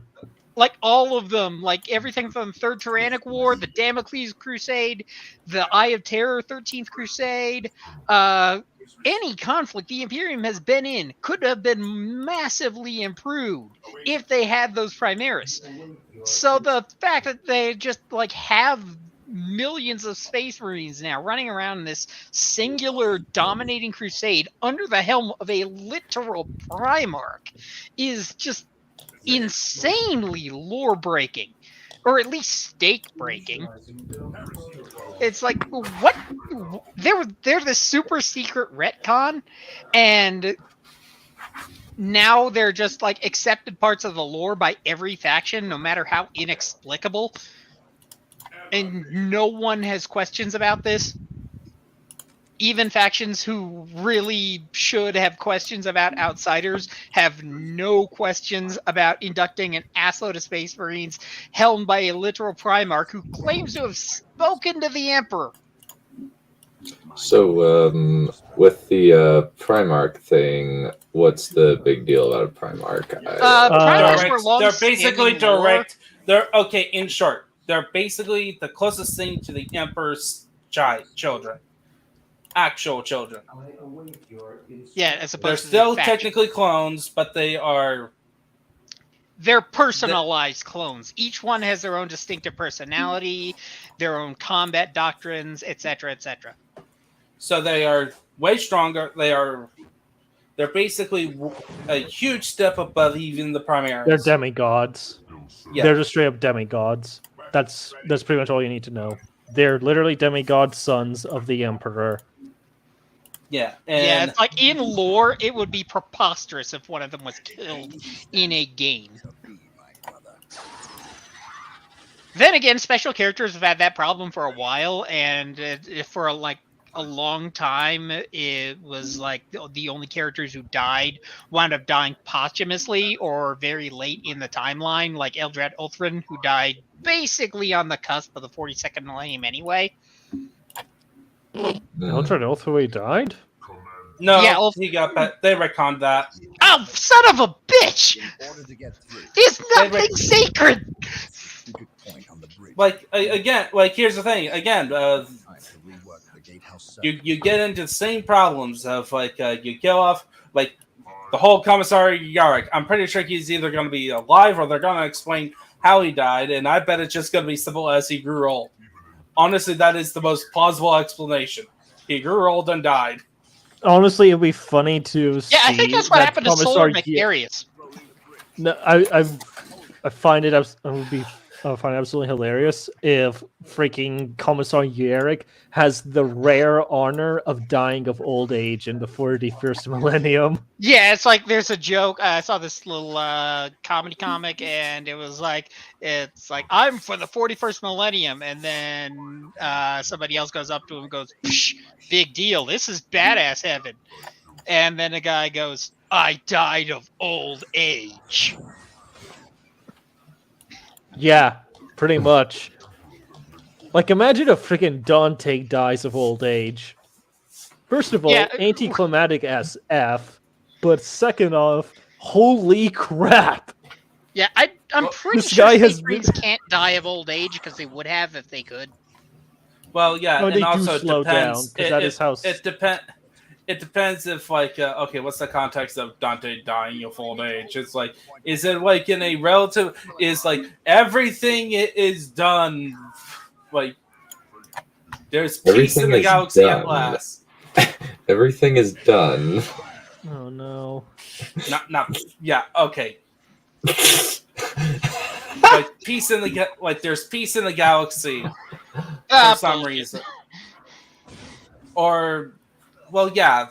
Again, well, this is a wargaming setting. Of course, they're not gonna end it. Anyway, They so, might. You didn't like I think was- they did in fantasy, and then they did. So anyway, if you don't mind, I actually want to weigh in on the discussion of Primaris Marines because Sure. yeah. So here's the thing: these guys are old fans. They've been around for a long time. I'm a new fan, so when I came into the hobby, it was 8th edition. Primaris Marines were already a thing, so I didn't really have that much of a hump to go over when it came to actually using them. As a matter of fact, for the longest time, I have ran Primaris exclusive as far as my faction was concerned. Like, my first Space Marine faction was originally the Ultramarines, but I got bullied out of playing the Ultramarines because, haha, Matt Ward, haha, they have a toilet seat for their faction symbol, haha, the Ultra Smurfs. And I'm like, okay, you know what? Screw this. I'm going to play the Crimson Fists instead, because they're also blue, and they hate the orcs, and I hate the orcs too, so I'm going to play them. Don't worry, Yeah, I grew out of Crimson that. Fist. That's honestly where it's at. Yeah, Rin's World Nobody- was a great story. yeah, nobody bothered me after that. So, yeah, with the Primaris, I was just like, looking at them like, okay, so they're future-proof, so I'm going to go ahead and invest in them. Now below. But of course, Firstborn Marines were where it was all at because Primaris did not have a range. They barely had anything at all, and the Firstborn had all the cool toys. So I was just sitting over there, twiddling my thumbs, waiting for the Primaris Marines to finally get shit. And we eventually did. It looked horrible. The models looked kind of fugly next to their old Marine counterparts. So, yeah, there's that. But, you know, we got there eventually.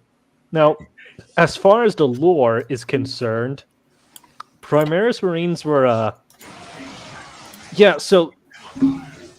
were retconned in. I'm going to come out and say that right now.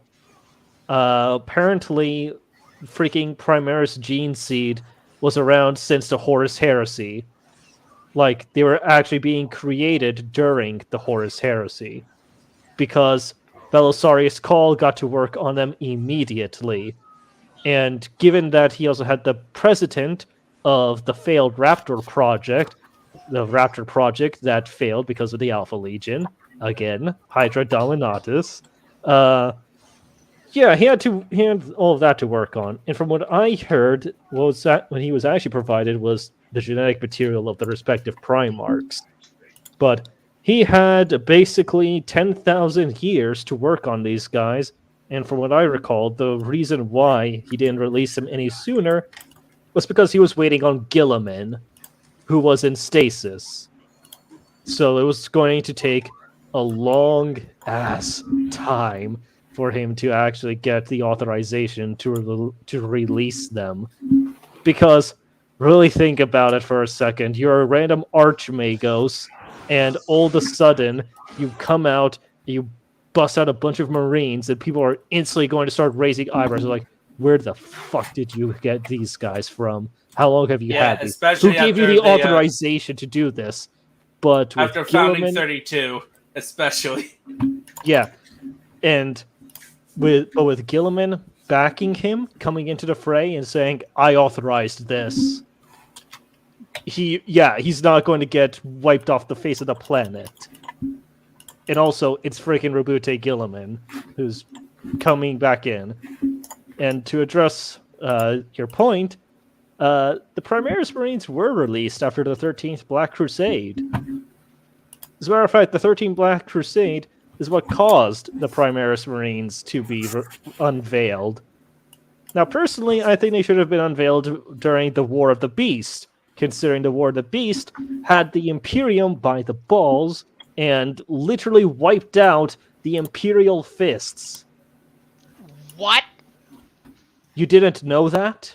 Yeah, the War of the Beast was stupid. Yeah, the War of the Beast was not only stupid, but also the entire Imperial Fists chapter was wiped out in the process. They had to be reestablished via their successors. So there you go. There's your narrative stakes. A first founding chapter was wiped out at some point. As a matter of fact, I think we have 3 first founding chapters that were nearly wiped out. Let's see. The Imperial Fists, then we have the Ultramarines against the Tyranids, and now we have the Blood Angels against the Tyranids. Funny how all these are also against Xenos, by the way. The Ultramarines were not almost wiped out by the Tyranids. From what I could gather about the First Tyrannic War, that's basically the gist of it. No, the greater casualties were the Imperial Navy. Yeah, obviously, by nature of them being the Navy. No, I mean, in terms of ratio, they were on the front lines far more than the Ultramarines even could be, because there's literally only 1,000 of them. Yeah. Also, wasn't Manius Calgar nearly killed by the Nids? He lost all of his limbs. Yeah, the Swarmlord beat him up, but the Swarmlord is stupid. Yeah, that wasn't like the first time the Swarmlord was ever deployed, though.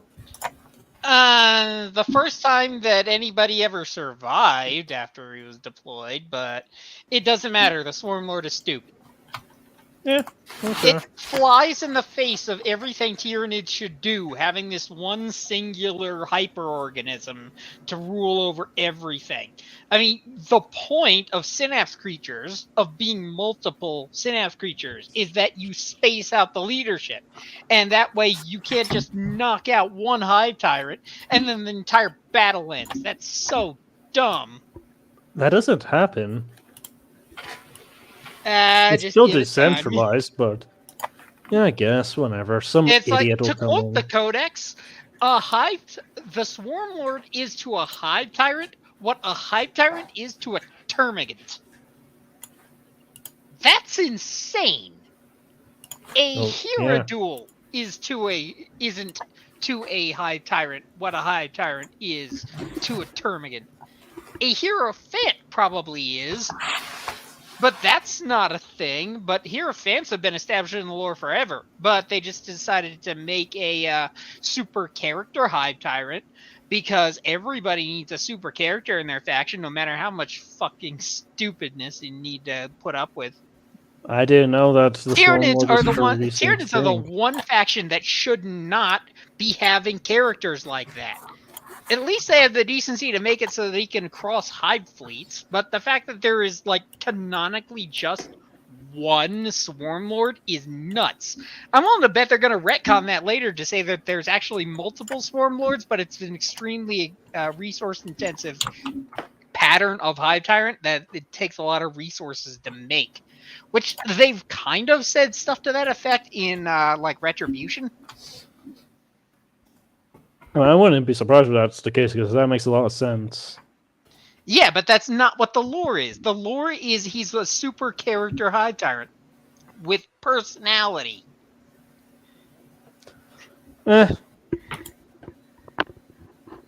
It's stupid lore. And the stupid lore has been around for a long time. My point still stands. 40k is very stupid, but it's fun. Yeah. I don't ask for intelligence. Like I said, I ask for dignity. And when you start throwing junk in, like Primaris or the Swarmlord or Lehman Russ being an idiot, it's just Welcome back, who comes up with Codex. this stuff? Yeah. So, how's it going, Dunn? You doing good? Oh, Yeah, sorry. we ranted for so long, I think Dunn finished. No, I had to deal with some technical problems. Yeah, I game forgot to- something kept crashing. Yeah. Well, I don't even know if it was crashing or not. It was just kind of something weird with my desktop. Not entirely sure what was going on. So anyway, I think I was trying to get at something from before with the Primaris Marines. Yeah, it's kind of, for me, they're not straight up bad. It's just you could have done way better. You could have done better. Like, yeah, the Dark Angels were suspicious of them and even killed a few of them because, of course, they also were suspicious of Gilliman because, of course, the Black Templars were very hesitant about it, but they straight up eventually killed Except one. they weren't. And Well, there was also an instance There where was a group of Black Templars that did kill one Custody, and the Primaris. a bunch of Primaris Marines No, because they Custodian thought they were Primaris aren't the heresy. same. No. There was also No, an they're instance where a bunch of Primaris Marines were kind of asking the wrong questions to some Custodies because they were going to reinforce their chapter, which had turned traitor. The Custodies were like, okay, you're under arrest. And the Primaris were like, wait, let's talk this out. And the Custodies were like, no, and butchered all of them. So, yeah. There's also another bit of lore I learned about recently, because apparently there's a very high propensity for Primaris Marines to just straight up die. Like, a lot of Primaris Marine characters do not last very long. And kind of makes sense when you consider that these guys are fresh and new. They're just right off the block. So... Overall, I don't think that it's terrible. I think that it was half-assed. Some of you are doing a half-assed job, whereas others of you are performing with an ass ratio below 30%. Nice. And yes, he did meet the avatar Stole of from Cain. Futurama. And he did in fact wharf the avatar of Cain. Well, Again. everybody beats up the avatar of Cain. That's what I'm that's what I'm talking about. Poor Kalaman Cain never gets a break. Well, on the Outer bright side, never at least, gets a break. Let's be honest. well, on the bright side, at least both Cain and both the Avatar of Cain and Yennead, at least they both absolutely demolished Lionel Johnson on the tabletop. And Gilliman. But who's surprised by that? Yeah, it's basically just like an elongated "my dad can beat up your dad" contest. Like, with no rules, honestly, no though, winners, and no ending. yeah. Honestly, the tabletop and the lore are very, very different things. Like, the game is, like, the lore is kind of, if you couldn't tell, it's basically just built as an excuse for their rules. Games Workshop is not a model company. They're a rules selling company. They sell you the rules, but they also want to sell the models as well.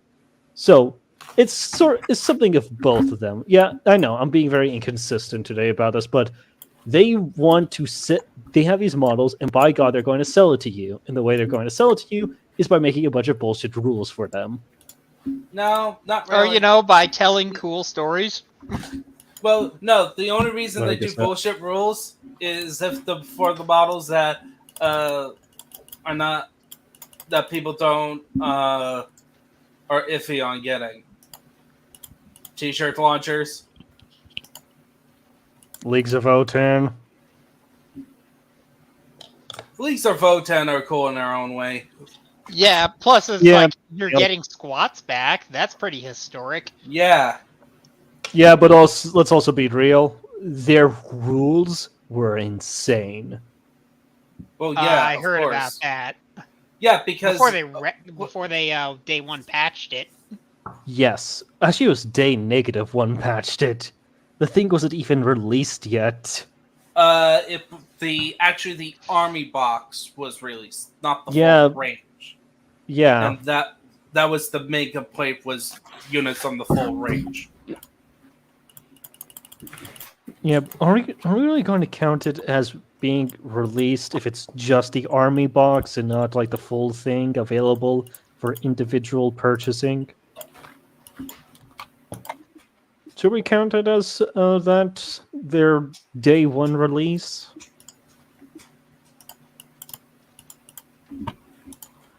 Especially considering how quickly army boxes sell out. Army box, it really depends on the army box. Like, there's actually a couple army boxes from the last couple that has been in my local store for a while. Even some Christmas boxes.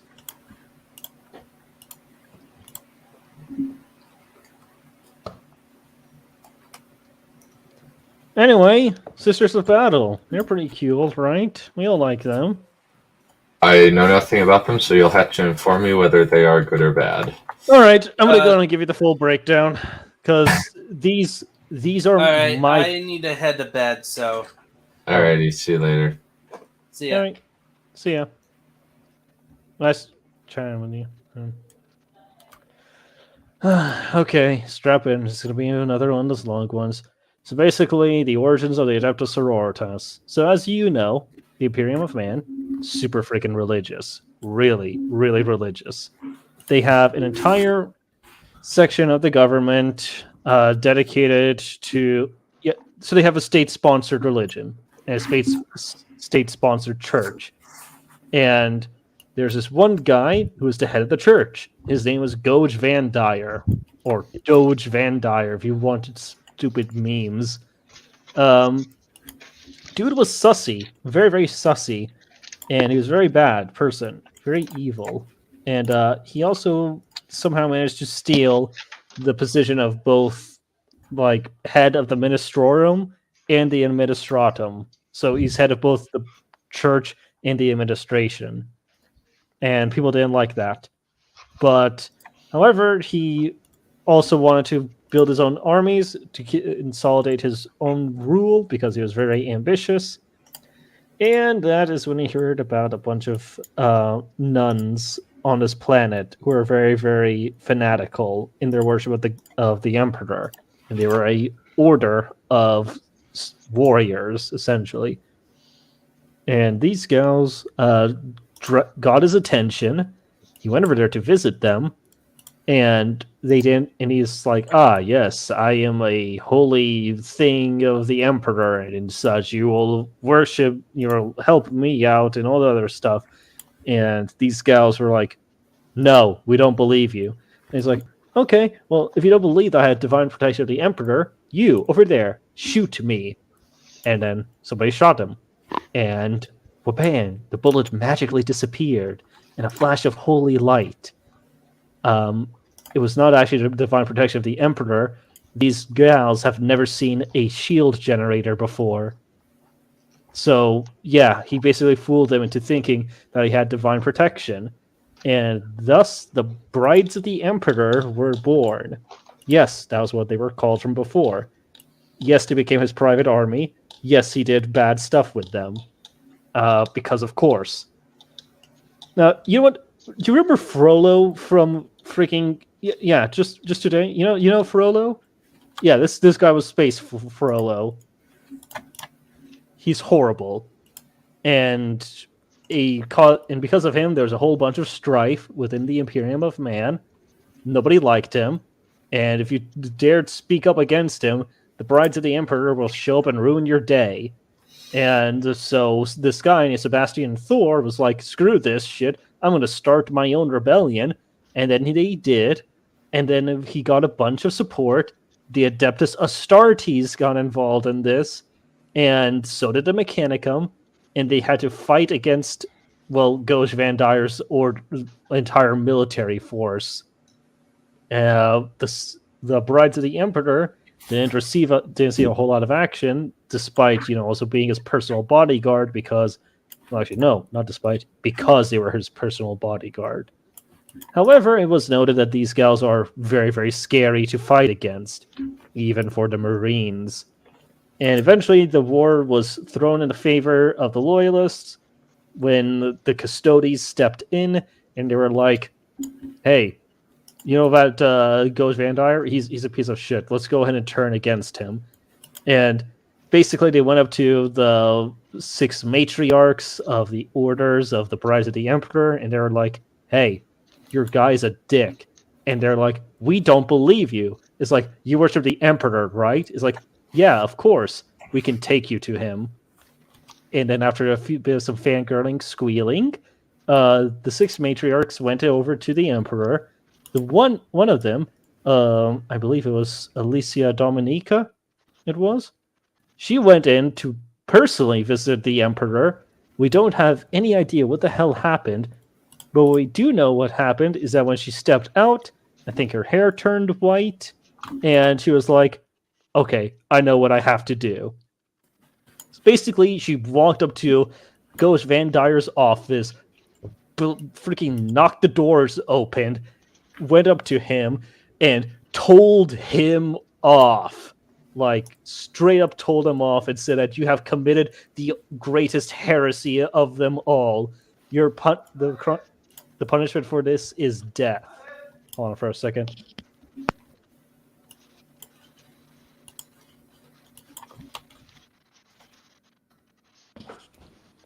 To which he replied, "I am too busy to die." And with that, Alicia Dominica took her sword and split his body in half. Ironically enough, also cutting the shield generator he was wearing on him. Same exact one that he used to deceive them earlier. So, yeah, interesting that. Basically, after that, the war was won, and the Loyalists were celebrating, and the High Lords of Terra were discussing what the hell just happened and what they're going to do about all this. And they decide to create the decree passive, and I don't know what happened with this bit of lore, but originally it's stated that the ecclesiarchy shall have no men under arms, and the sororitas were like, "Well, here's the thing. None of us are men, so..." That was how they were allowed to continue being a thing. Because of that loophole. Loophole abuse. Yes. Rules as written versus rules as intended. Everybody's favorite meme. But now, I think the new lore is that Sebastian Thor spoke out on their behalf, and nobody was about to question him at that point, so they just let them be. And yeah, that's how the Adeptus Sororitas was formed. Oh, no more loophole abuse? They took that out? I'm not sure whether or not it's still a thing or not, but I do know that they said that this is a thing as well. I imagine for various reasons that it's probably not a thing anymore. Yeah, it is pretty fun. It would be pretty funny though if it was. It used to be, and Anyway. in my head it still is. Yeah.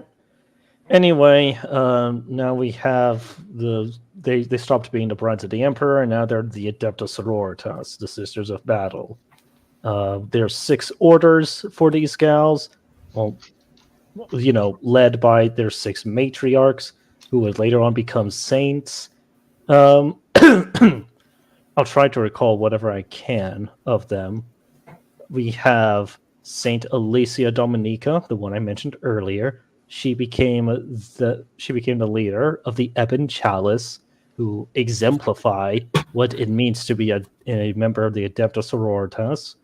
Then we have Saint Catherine, who led the Order of the Fiery Heart, which later became the Order of Our Martyred Lady after she died during a crusade.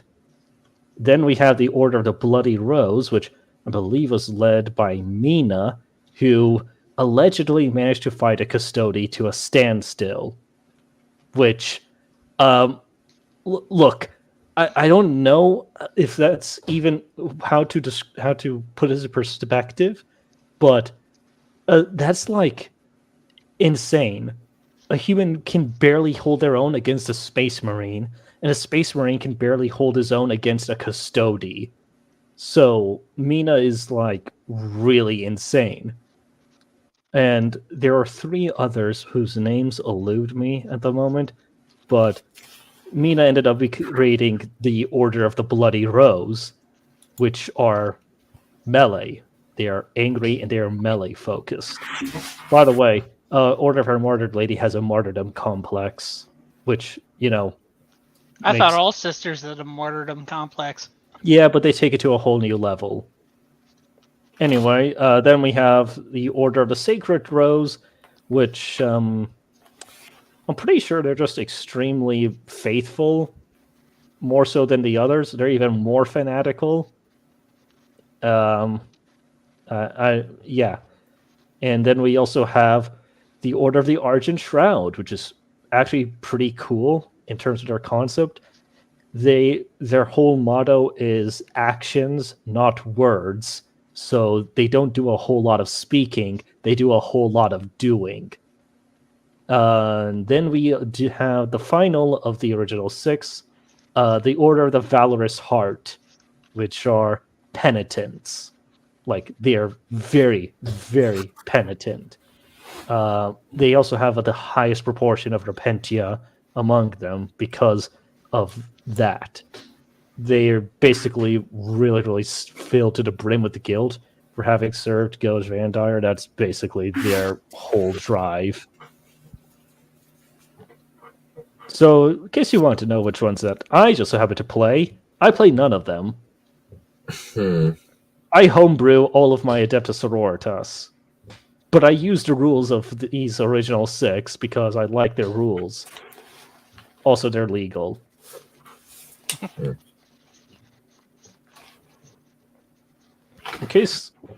In case you want to know what the color scheme is, the one that I have, and anyway, one of them is pink, is black and pink. The other's black and purple. One's black and red, and the other's just gunmetal and black. Lots of black. I know. Huh? Oh, for the pink ones I use. For the pink ones I use Order of Our Martyred Lady rules. The purple ones I use for Ebon Chalice. The metal ones I use for Argent Shroud, and the red ones I use for Bloody Rose. And what do all those do? Oh yeah, so Order of Our Martyred Lady means that the second you start taking casualties within your squad, you get +1 to hit. Period. Also, if you lose a unit, you get a miracle die, which you can punch in at any time in lieu of making an actual roll. Very reliable. For Ebon Chalice, they get to bring in a second Sacred Rite, which is their army exclusive special rules, and it's basically just an army-wide buff. And they can also manipulate their miracle die pool to basically sacrifice 2 of them to punch in a 6 instead. Pretty reliable stuff. Bloody Rose is additional attacks, additional AP on the charge. That's it. Very simple, straightforward, very, very violent and bloody. Let's see. Argent Shroud is advance and shoot. And yeah, in charge as well. They can also re-roll one of... Every single squad also gets a free re-roll as well. The other 2 I don't really use as often. I do know that Valorous Heart gives you a feel no pain, again, just outright. And it also worsen enemy AP by 1. And I forget what Sacred Rose has. I'm pretty sure it has something to do with Miracle Die manipulation. But yeah, that's it. That's their stuff. Oh yeah, there's also this really badass character named Saint Celestine, who has her own books and everything. She's pretty neat. Like, her whole resurrection process is also absolutely insane. And funny thing, she was also a former Repentia. Like, she went from being a Repentia to a saint, because apparently she lost her life in battle or something and was resurrected as a saint. We don't actually know the full details on that. There's also Morven Val, who was the High Abbess of the Adepta Sororitas, so she's a High Lord of Terra, which is, again, highest political office a human can hold in this setting. Yeah, so basically they're like, okay, we're going to have her as High Abbess, we're going to try to see if we can, manipulate and control her like our pawn and everything. And they went up to a canoness from the Order of the Argent Shroud, whose whole thing is actions, not words, and they thought that they could manipulate her. Spoiler alert, they couldn't. So, yeah. Literally, they're like, hey, would you like to become the High Abbess? And she's like, give me a minute. She spent a few days thinking. And she goes back and is like, yes. Well, friends, it is time for me to go to bed. I got work in the morning. So yep. Sure hope you enjoyed all that, Dunn. It was interesting. I'll definitely refer to it again. But I think that we will call it good for today. Thank you, guys. Thank you for having mercy on my throat. All right. See ya. Good night, everyone. I hope that was entertaining. Bye.